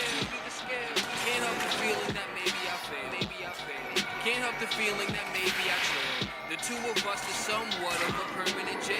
Got told I'm crazy. You're right, it does remind me of the cat game where you kill unicorns. I think it was Gore something.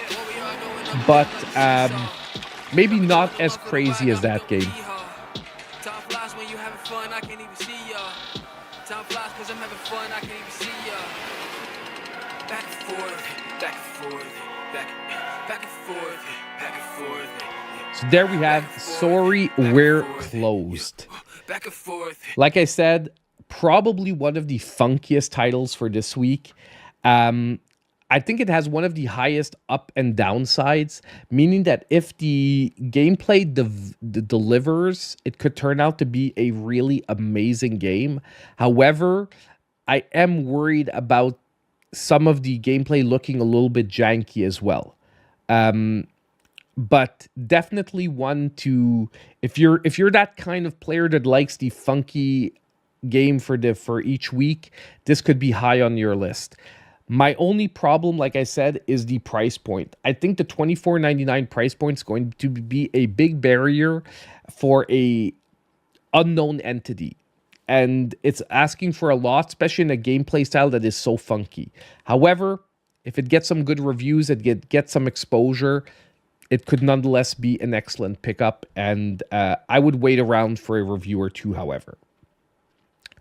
Okay, next. We jump into our next game, which is going to be Go Fight Fantastic. Now, this game is going to be releasing also on March 6th. It'll be selling for $14.99. However, currently it has a pre-release discount, dropping it to $13.49. Now, this is a 1 to 3 person hack and slash game. Once again, though, it has a beautifully hand-drawn visual art style. And I think if you're looking for a casual co-op game for this week, this is going to be actually a great consideration. So let's take a look at the gameplay trailer once again, and I think the game will just sell itself if you're into this type of gameplay.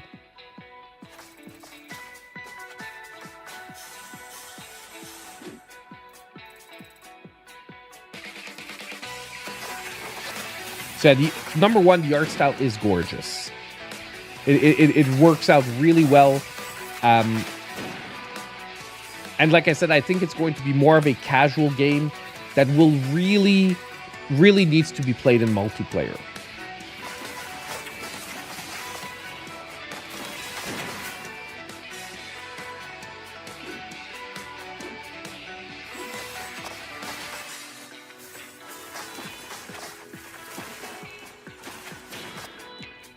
And it's fun to have these casual games come out from now and then, especially for, like I said, if you're looking for something to play with a friend in couch co-op. I still think you can have some fun with this one in single player mode, but I do think it's a game that is primarily going to be geared towards someone looking for some fun co-op. I do think maybe it's going to become repetitive if you're on your own, which won't happen with a friend because you'll have that sort of dynamic of playing through the game as a duo. So Go Fight, fantastic. Another great pickup for this week. I also love its price. I find that $14.99 feels like a really nice sweet spot for this one. They're not going overpriced with it. They're not going underpriced with it. And it can be an easy pickup for someone taking a chance for this week and wanting to try out a multiplayer game. Okay, next. That brings us to Mainframes that is also releasing once again on March 6th. March 6th is like the big day for this week, like a lot of releases on March 6th. Now, this game is going to be selling for $12.99. I'm also really liking this week's list because there's a lot of budget picks for this week. Now, Mainframes is a puzzle platformer. This, however, looks like more of a challenging puzzle platformer. But let's take a look at the trailer. It's once again one of those games where the gameplay is going to speak for itself. You're either going to love what you're going to see or you're going to hate it once again.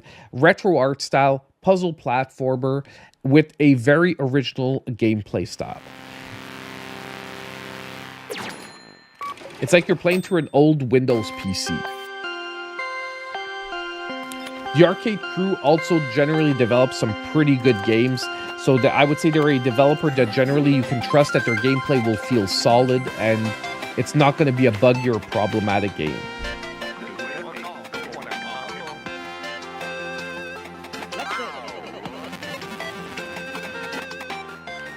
Now I'm wondering some of the platforming, how you're actually going to control things.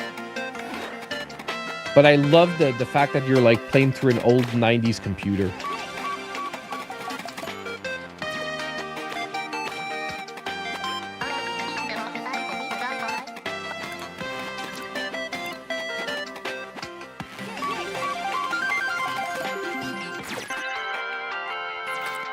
So there we have Mainframes. Like I said, once again, a puzzle platformer for this week. I'm also trying to diversify the lists each week to pick a little bit of a game in each different kind of gameplay style without focusing on too many in the same style. And I think that if you are a puzzle platformer fan, the game can definitely deliver something fun for this week. Like I said, the Arcade Crew generally always delivers good products. And once again, I'm loving the budget price point of $12.99. It feels like it's going to be a good price point for this type of game. Now, next, that brings us to what's probably going to be my top game for this week. It is the front runner for our stream on Friday. It is 90% sure that this is the game we're going to be playing. One of my viewers mentioned it earlier in the chat. We are talking about Twilight Monk. Now, Twilight Monk is a game that is coming out, like I said, on March 6th as well. It is going to be selling for $19.99. Now, this looks like an action Metroidvania with an art style that once again fits right into my wheelhouse. And on top of it, you're playing as an ancient kung fu warrior. I love martial arts main characters. So I do think that this game, and visually you're going to see in a few seconds, it looks like it is done with high quality pixel art. The gameplay looks fun, fluid. Let's take a look at the trailer. I'm going to stop talking about it. Let's let the trailer speak for itself. And most likely we're going to play this on Friday.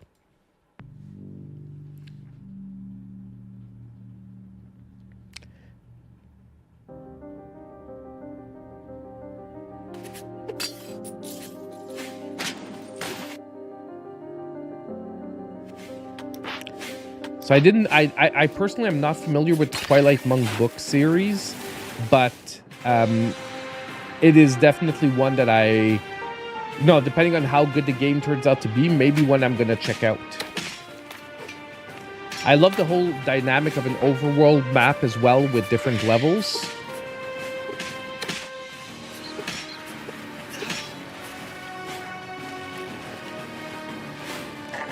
It has an almost dark Castlevania-esque feeling some of its levels. And there we have Twilight Monk. Like I said, it looks like a hand-drawn pixel art style, but it is visually appealing. To me, visually, it's like a 10 out of 10. It has a beautiful art style, beautiful presentation. If the gameplay can match it, we will most likely be looking at another excellent action platformer or Metroidvania. The one thing I'm not sure that it hasn't said on the gameplay is I'm not sure if it's going to have the format of a Metroidvania where we're going to have to revisit areas or more of a straightforward progression. That's something I'm going to figure out when I'm playing the game. I try to always react to these trailers based on what I can see in the trailers and not by doing a ton of research aside, just so you know, because I want this to really be like, okay, what can we tell from these games? The only thing I look into is what other games the developers have sometimes worked on to tell us, are we looking at something with high potential or, are we taking a chance here? And I don't know, but one way or the other, we're going to figure this out most likely on Friday. So if you are available for Friday, show up to the stream. We're going to be playing Twilight Monk with a 90%, 90% we're going to be playing this game. Like something has to go sideways or I have to get access to an amazing other game to play something other than this. So definitely, I think could be a good pickup for this week at $20. If it delivers on the gameplay, it's also priced very aggressively. Feels good for this quality of art style. If the gameplay can deliver, it's going to be a great pickup at that price. Okay, we've got a couple of games left, and now we are finally leaving March 6th. We're heading to March 7th, and our first game for March 7th is going to be Sugar Dew Island. Now, this is a cozy farming / business running game. So a basically sort of mix of running a shop and farming. So, and it will be releasing, like I said, on March 7th. And the sales price for this one will be $16.99. Now, I've heard a lot of good things about this game. I do think it's very heavily geared towards the chibi art style, farming sim type of player. Personally, at the moment, I'm a little played out in the genre, so I don't think I'll be checking this one out. But for someone who's looking for a new game in the genre, I heard a lot of good things and potential about this one. And I think it's important to highlight it for this week because I think there's a huge audience for these games out there. Sorry about that, hit the microphone. And it nonetheless is a game that looks like it's done with quality in the genre. So let's take a look at the trailer and see what the game has to offer. Welcome to Sugar Dew Island, your cozy farm shop. A cozy haven where you can relax, unwind, and find the perfect escape from daily life. Take care of your farm and gather resources. Like, obviously, you Open can your see own the little Animal farm Crossing store influence and here. sell goods to the adorable forest folk. Restore harmony by fulfilling small orders for the harmony tree. Care for your animals and build meaningful bonds with them. Enjoy a stress-free experience with no in-game time and a turn-based day-night cycle. And, if you wish, give love a chance. See you soon at...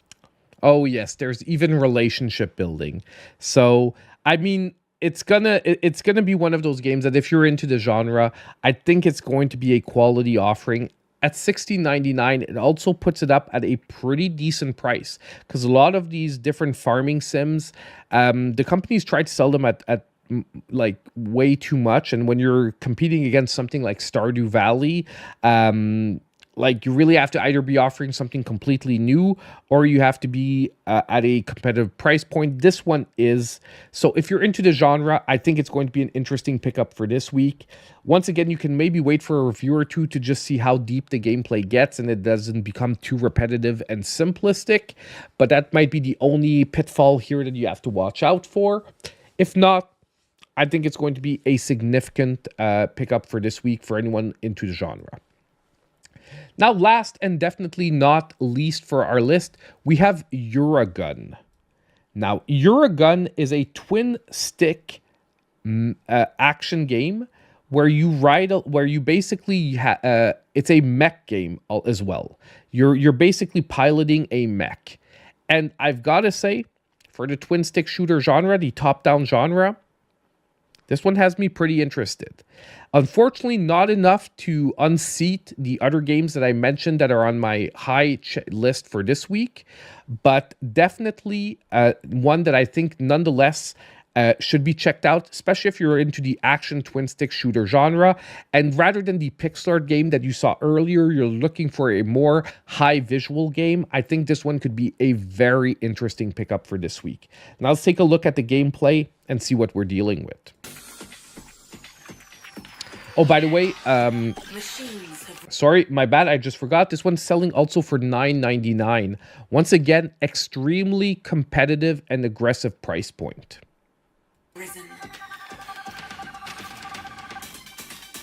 They believe it's their time to rule. But we will prove them wrong.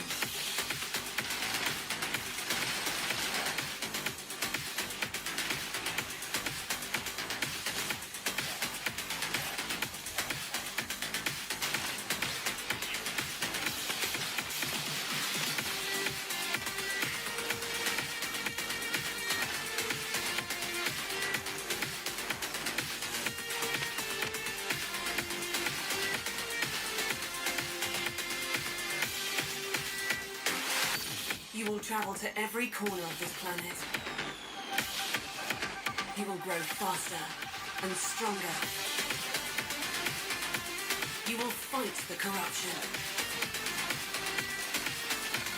Like I said, the visuals look intense in this one. The action looks fun.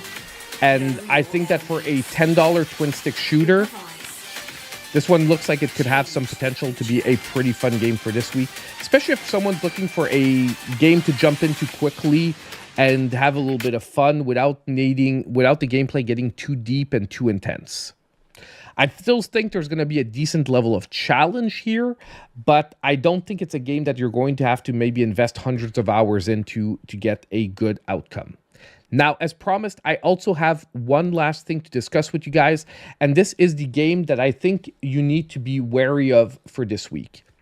Now, I don't like bad-mouthing games before I've played them, but I did play the demo for this game, and I do think that the reason why I'm saying that this is a avoid or be wary of game is that the visuals will most likely attract a great deal of people, because the visuals look extremely good.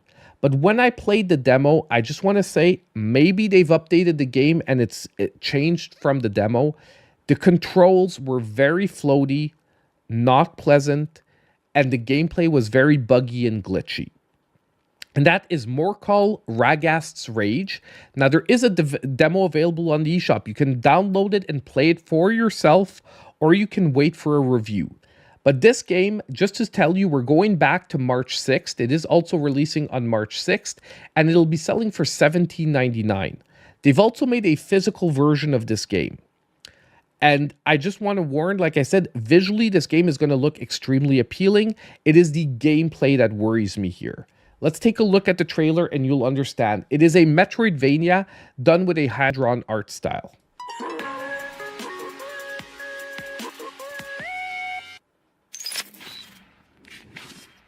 Disaster Games. Now, I don't know if you guys remembered, but I played this demo on stream. The stream was just not named after this game because I played it as a side game. So I can't find the stream that I played it, but I did play this one on stream.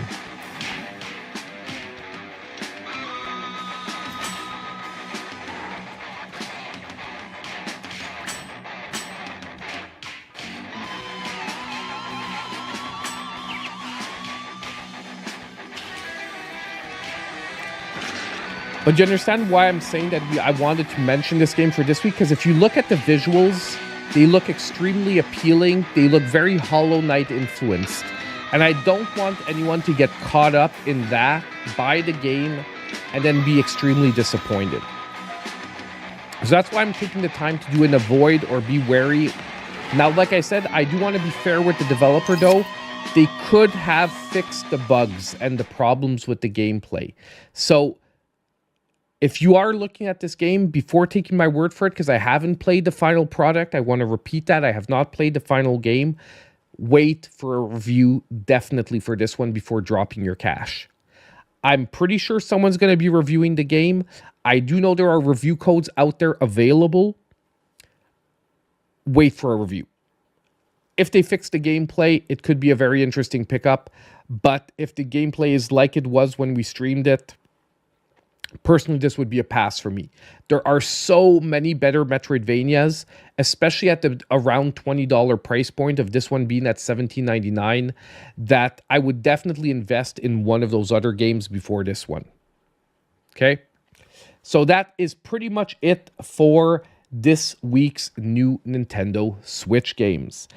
As usual, I want you to let me know in the comments down below what you thought of this week's list. Which game has you most excited? Also, if you think I missed out on any of the games that are coming out this week that I should have highlighted, you can leave it in the comments down below as well. I love hearing about games that I maybe missed out on or that didn't manage to catch my attention. As usual, if you did like the video, don't forget on the way out to hit that like button, subscribe if you aren't already, and click on the notification bell so you know when all my future content comes out. And as usual, I hope I'll see you guys in my next video. Yeah, baby. Nailed the outro. Bam! Bam! And I did it on the lowdown so that no one could mess me up and anything. I like sneaked it out there. Woo! Nailed it, baby. That's right. Oh. A lot of games this week. Honestly, I never want to cut games out just because there are too many games, but I find these videos feel better when they're around 8 to 10 games. I find when we go above 8 to 10 games, it feels like it gets a little long.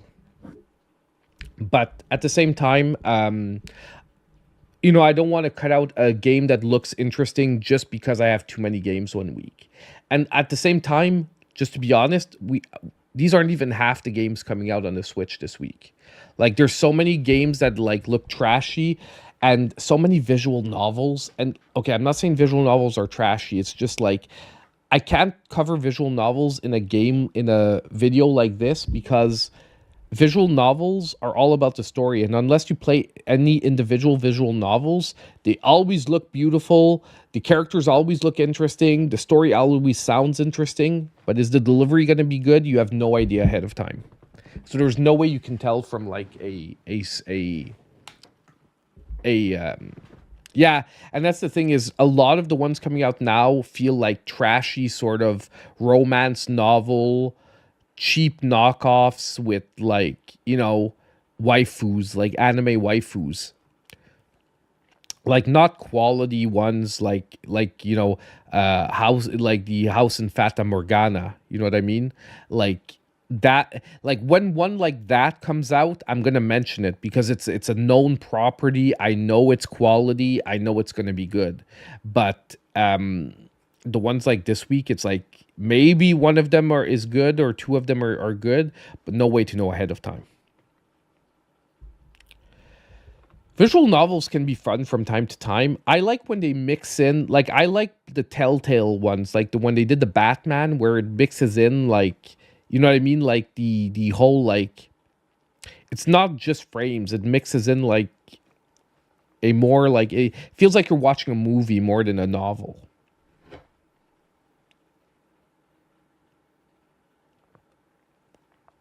Frenchie's brain goes straight to the gutter. Yeah, mine does too, all the time. I just hide it on stream. You have no idea how often like I say stuff and I like think of like, that's what she said, or like, like someone's like I say something and I'm like, oh my god, that sounds so freaking bad. And I just like, I'm like, yeah, don't make the joke. It's too cheap. You're excited about Beach Boys 3? What the hell is Beach Boys 3? Is that a game? Or is that like the Beach Boys band?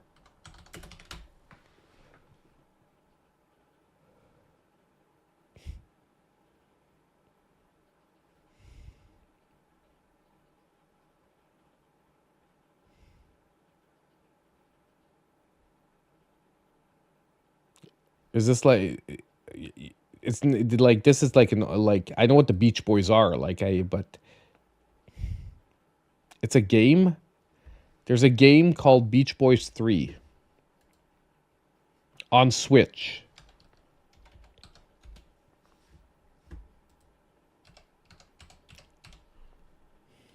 Oh my god.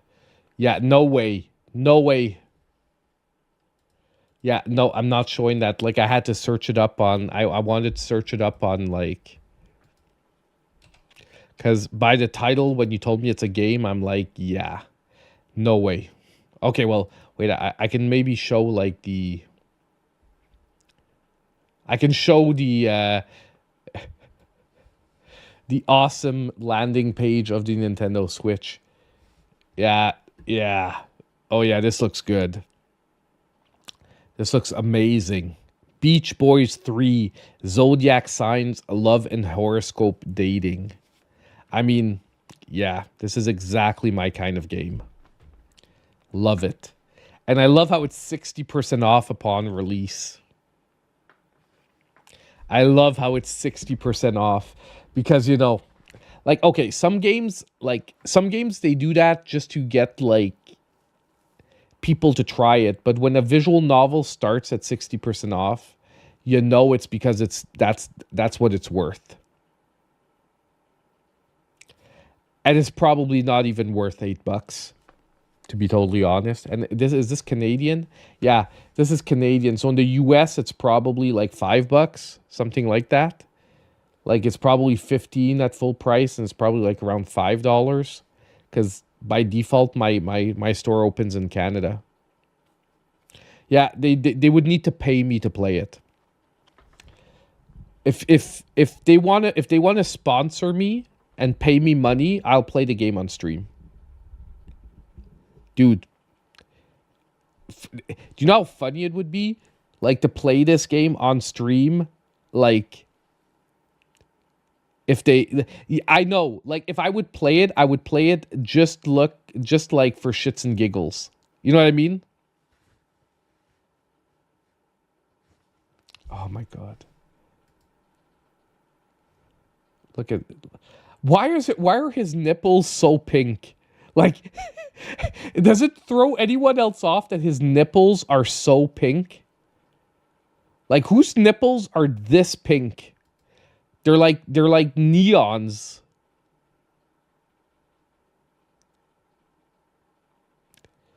Like, why are they showing his nipples in every single shot?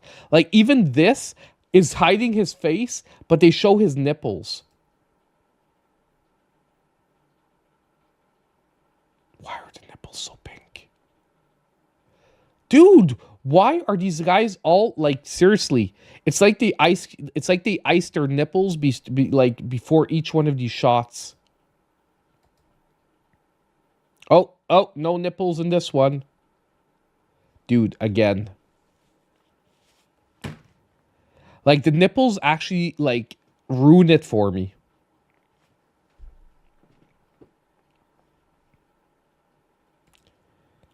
I can't deal with the pink nipples, man. Like, oh my god. Oh my god.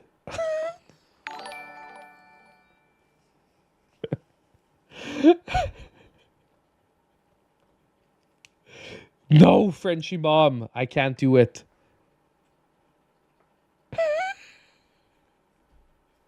$7.96. Oh my god. To buy the game.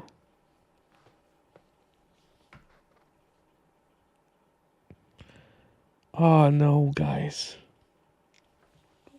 No.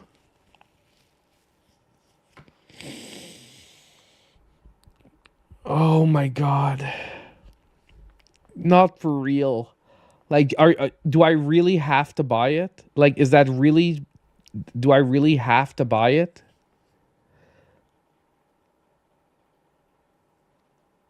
Like, like, cause like, you know, if you like, I just want you to, I want to know, like, are you really giving me the money only to buy this game? Because, like, you understand, I don't want to be like, you know what I mean? Like, I don't want to be like, hey, thanks for the money, but haha. Like, if you're actually saying you have to buy the game, I will with the money.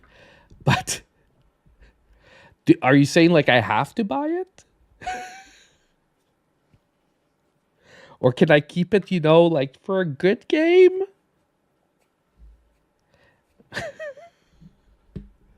Dude, man, it's because I am worried that there could be things that I can't show on YouTube.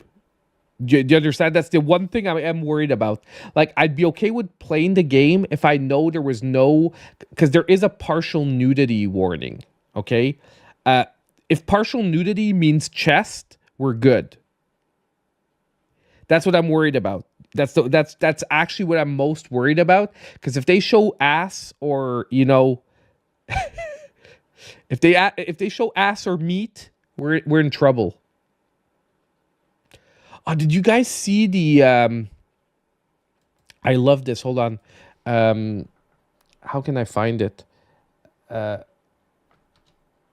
Exhibit where you have to fit between two naked models.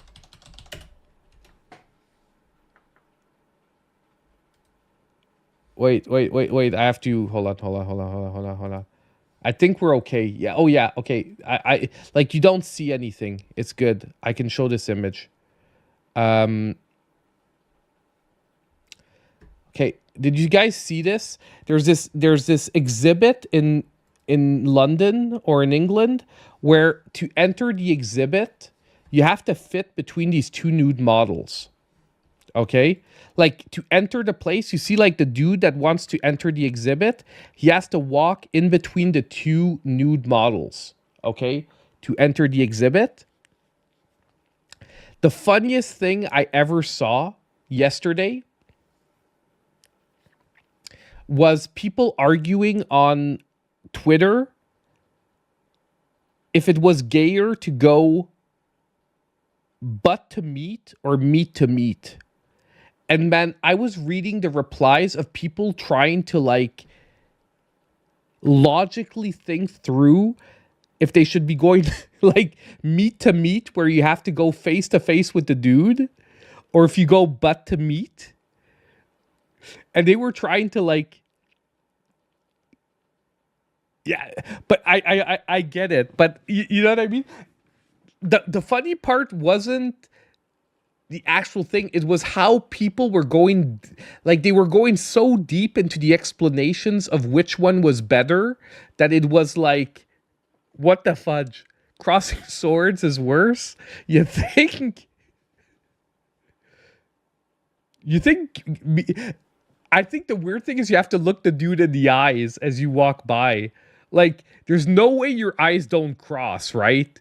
Like, there's no way you're like going through the guy's like meat to meat and like at one point your eyes don't cross.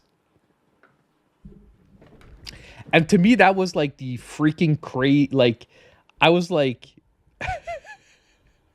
crossing swords, man.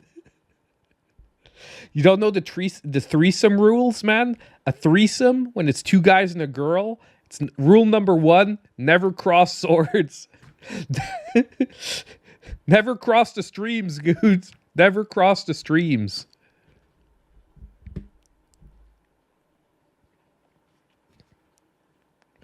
Oh my god, man. So the general consensus seems that meat to meat is the worst.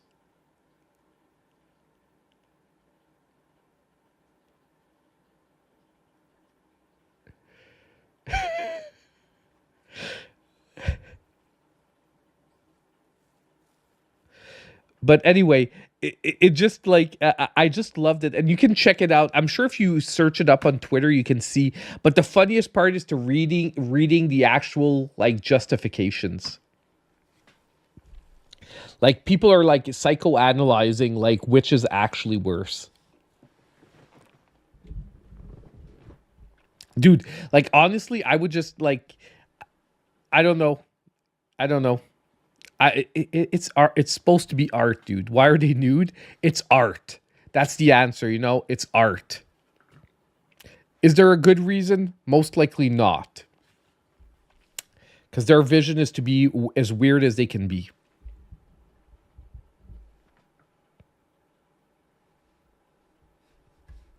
As an artist, you don't get it. Yeah, I guess you're not vibing with the weird exhibit. It's European art. Yeah, that's the important part. It's European art. It's not comprehensible.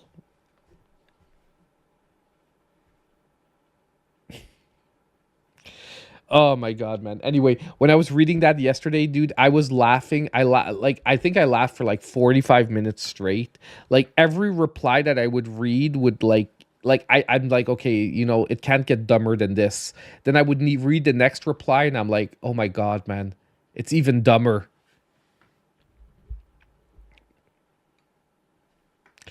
Oh my god. Fun times, man. Yeah, but fucking Beach Boys 3, man. And I'm thinking of like the singers, like the Beach Boys and like Help Me Rhonda. And then like she's like, no, it's a game. And all I see are the pink nipples, man. Like,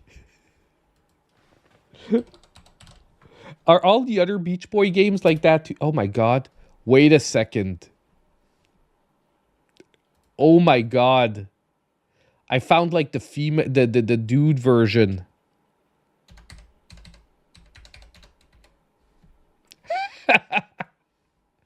Oh my god. Beach Bounce remastered. Guys, let's play Beach Bounce. Oh, there's a trailer. Beach Bounce. Do we get bounce physics? Wait, let's watch the trailer.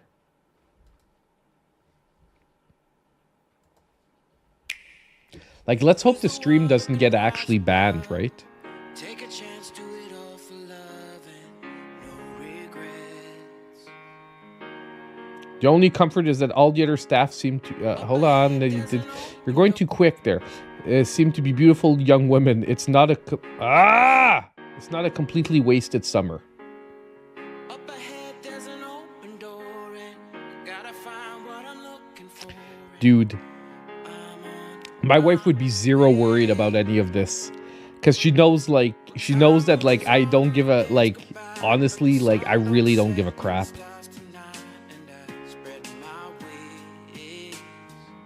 Oh my god.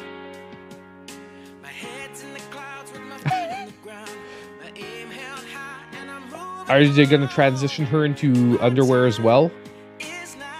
Obviously.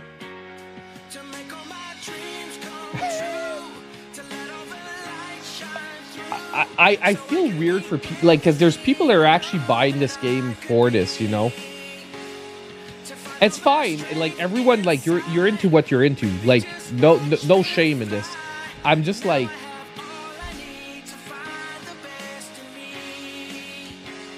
the companies are milking this hard.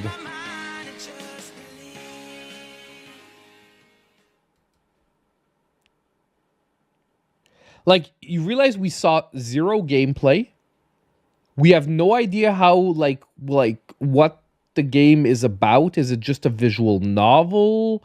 Is it like a puzzle game? Yeah, milking this hard. Oh my god. I know.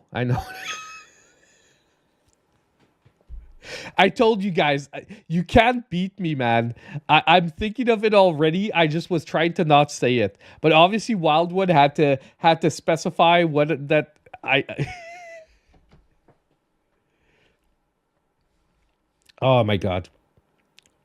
No, but honestly, I'm like the most, like, I don't care. You know, like, I mean, like, I'm like, if you're into this, you're into this, and there's no reason it shouldn't be on the eShop or any of that. It's just like, what I hate is what I don't like is the zero effort part of it.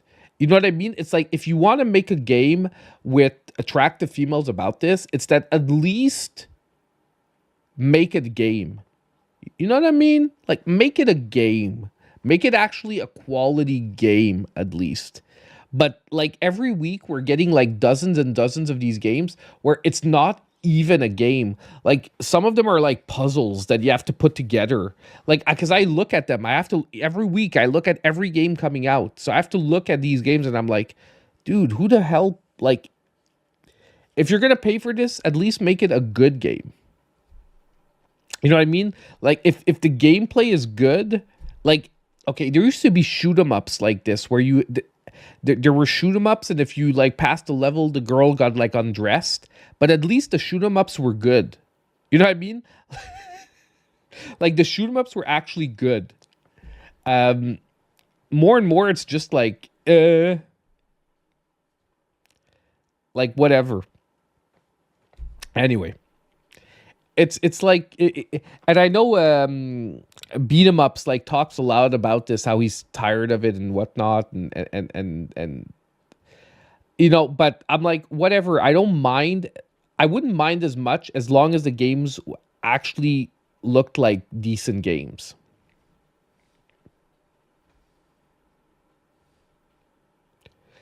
Yeah, but you see, like, a little bit of fan service, like fan service in anime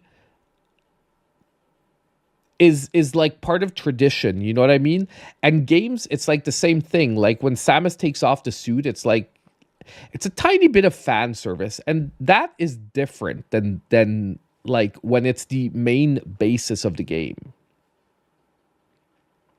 You know, like, I loved whatchamacallit, oh my god, the Fairy Tail.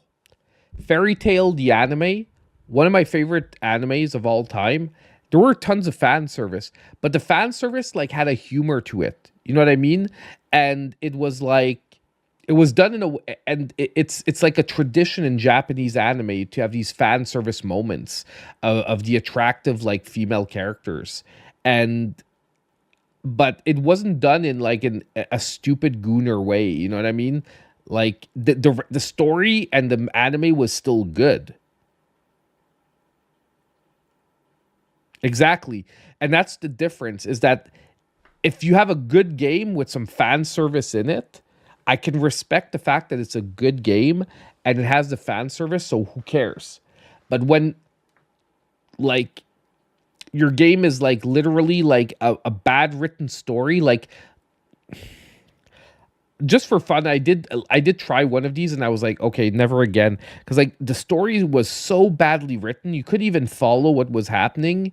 And anyway, it was like just pure garbage. And I just wanted to try it to really see how bad it was. And it was so bad that I was like, holy crap. Like, why would I pay for this? Like, even if I was a gooner, like, why would I pay for this? But maybe I can't really... Maybe I really can't envision it, however, because like it doesn't appeal to me in that way. But yeah.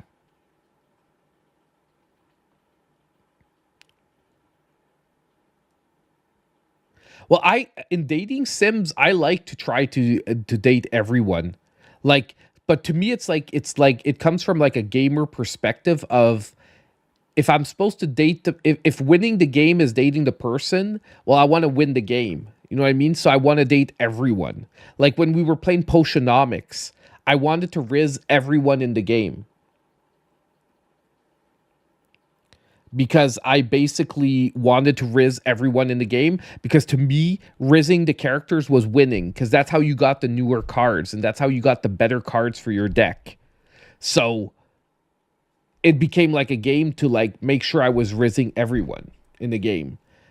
Because it's winning in the game.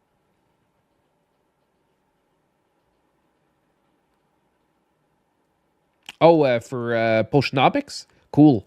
Did you beat it? I found the game really picked up once you beat one of the bosses.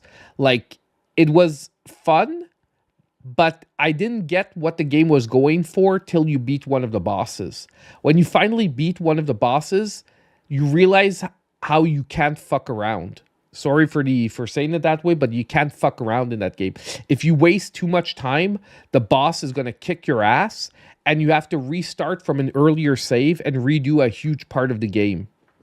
Because basically, if you're not progressing fast enough, the boss is going to kick your ass. The bosses are tough in Potionomics.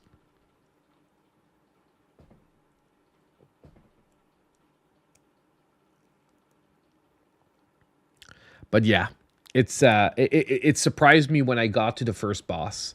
Like the first boss, I lost like 10 times to her before I actually beat her. And at one point, I was worried that I couldn't beat her because my deck wasn't strong enough. But I just had to wait till I got a lucky card draw. Like I had to draw the right cards and I had to get lucky. But then basically between boss 1 and 2, I realized how I had to like focus on increasing my like potion quality and not as much on like just having fun talking to people. No, I didn't get to the first boss on stream. It was off stream. I kept playing it because to be honest, it was like another 2 hours, I would say, after I finished the stream that it took me to get to the boss. Like it takes a while. I think it takes like almost 4 hours of gameplay to get to the first boss.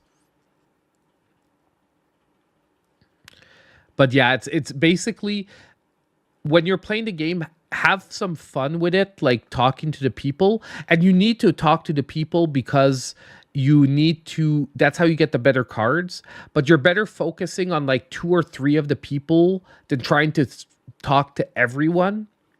And you also have to not only focus on making money, but you have to focus on making better quality potions.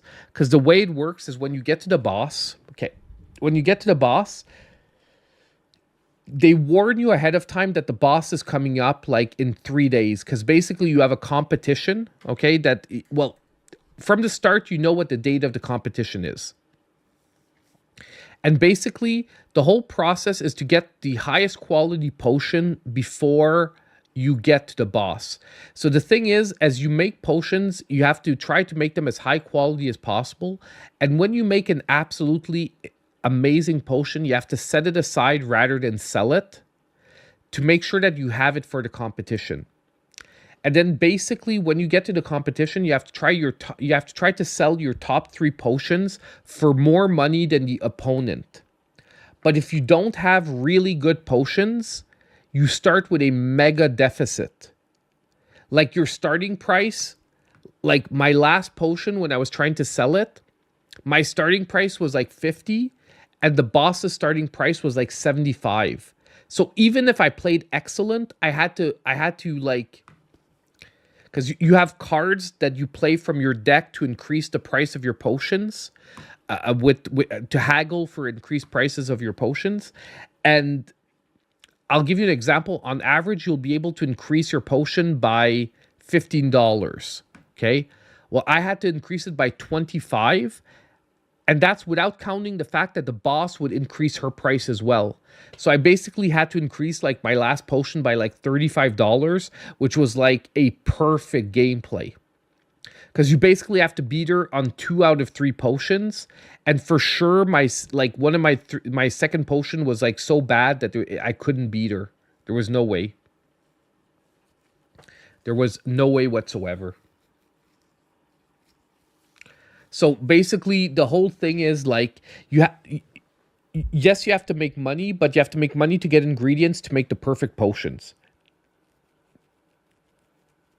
So basically, that is the secret to the game that you don't know. And they tell you, but they don't tell you how important it is.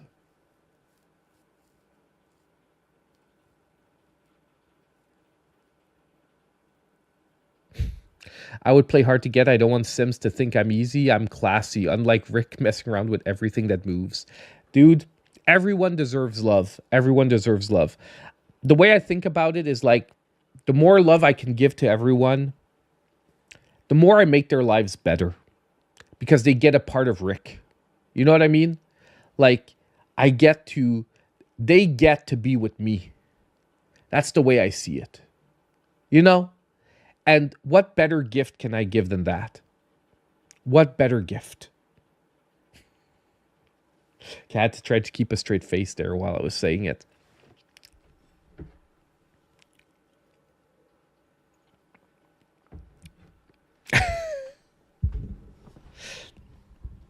Like if someone clips just that and like puts it on a everyone's gonna be like, man, this dude is a freaking Rick the player. Exactly. Exactly. Oh, dude. Man, honestly, like I say it a lot, but it feels good to have one of these like once a week, like these streams where we just talk. You know what I mean? Where there's like no pressure to play a game and whatnot, and we get to like. I think we end up making it interesting nonetheless for the people that come regularly. I think we end up having fun anyway and making it interesting nonetheless, like looking at different things. But it's fun. It's fun. I realized it's Mondays because Rick streams on Monday. Exactly. No pressure for the death counter. It's the one time I don't need to worry about death counters. 2 a.m. I think it's time to start thinking about wrapping it up, though, boys and gals. Because yeah, tomorrow we're gonna get I'm gonna be doing the video for new Switch games. I'm probably also gonna do the T2 video tomorrow, or should I start with the why Pokemon is awful video? I'm wondering, and I'm wondering how it's gonna do. I'm really wondering how it's going to do, and I don't want it to hurt the new Switch games video. So what I'm wondering about doing is I'm wondering if I should like wait till Wednesday to release the other one. And I also have to do the Macross review. But you might get 2 videos in a day. But I think what I'm going to have to do, I think what I'm going to do is I am going to just do new Switch games for tomorrow. I'm going to wait to see how the video does. And then if it's doing really well, I'll release tomorrow as well one of the other 2 videos. If not, I'll just release the 2 videos on Wednesday as a double pack. Yeah, the sizzle reels will be back. I said it. They'll be back now like 80% of the time. I was trying to really be a little more like... make sure we almost never see the same games, but it wasn't working out the way I wanted it to. So they'll be back on a regular basis. Like, they really will only not be there if I feel like I have to stretch to fill the list. Do you understand what I mean? Like, let's say there's a week that eShop is really dead. I don't want to feel like I'm fitting in games that I would not normally recommend at all just to fill out the sizzle reel. Like, that's the only time I would not put it in now. It's back. It's back. It's back for it's back like for on the normal basis. I know. I love the Cyber Shadow movie. By the way, I ordered the deluxe edition, man. It cost me $130 Canadian. Like with the import charges, shipping, and the conversion to Canadian, it cost me $130. $130 for the freaking thing. The Discord link. Give me a sec. I always hate trying to link my Discord because I never remember where you get the stupid link from. Yeah. Every time I want to add someone.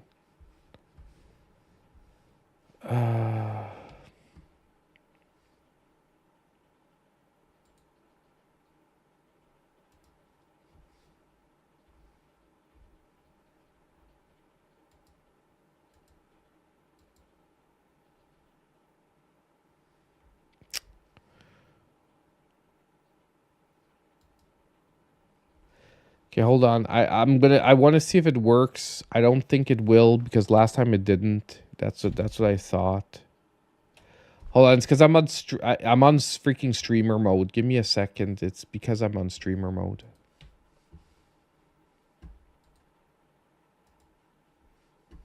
That's why.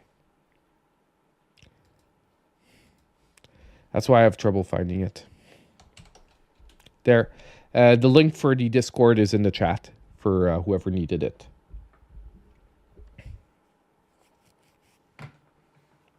Okay, guys, I'm gonna head out. I'm gonna head out because if I get to bed in the next like half hour, there's a good chance I can get up like at 9ish tomorrow, and at 9ish that means that I managed to put out the video before noon before I start work. So I had a ton of fun tonight, guys. It's honestly I really liked like the more the more casual stuff. Obviously, like I said, I want to turn like the stream into like a couple of videos. So I mean, there will be segments where I'll be more like opinionated, like the T2 part and the whatnot. But I do want to keep it light for most of it. So hopefully you guys enjoy that.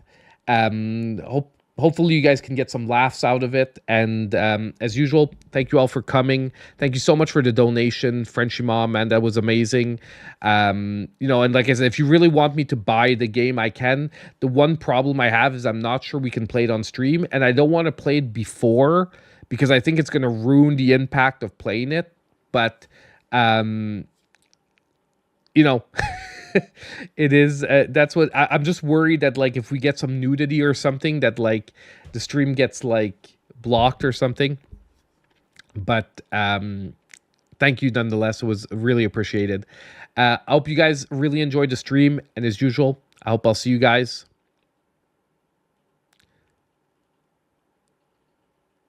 but yeah, I know but I want to respect that if you did give it to me to buy the game and play it,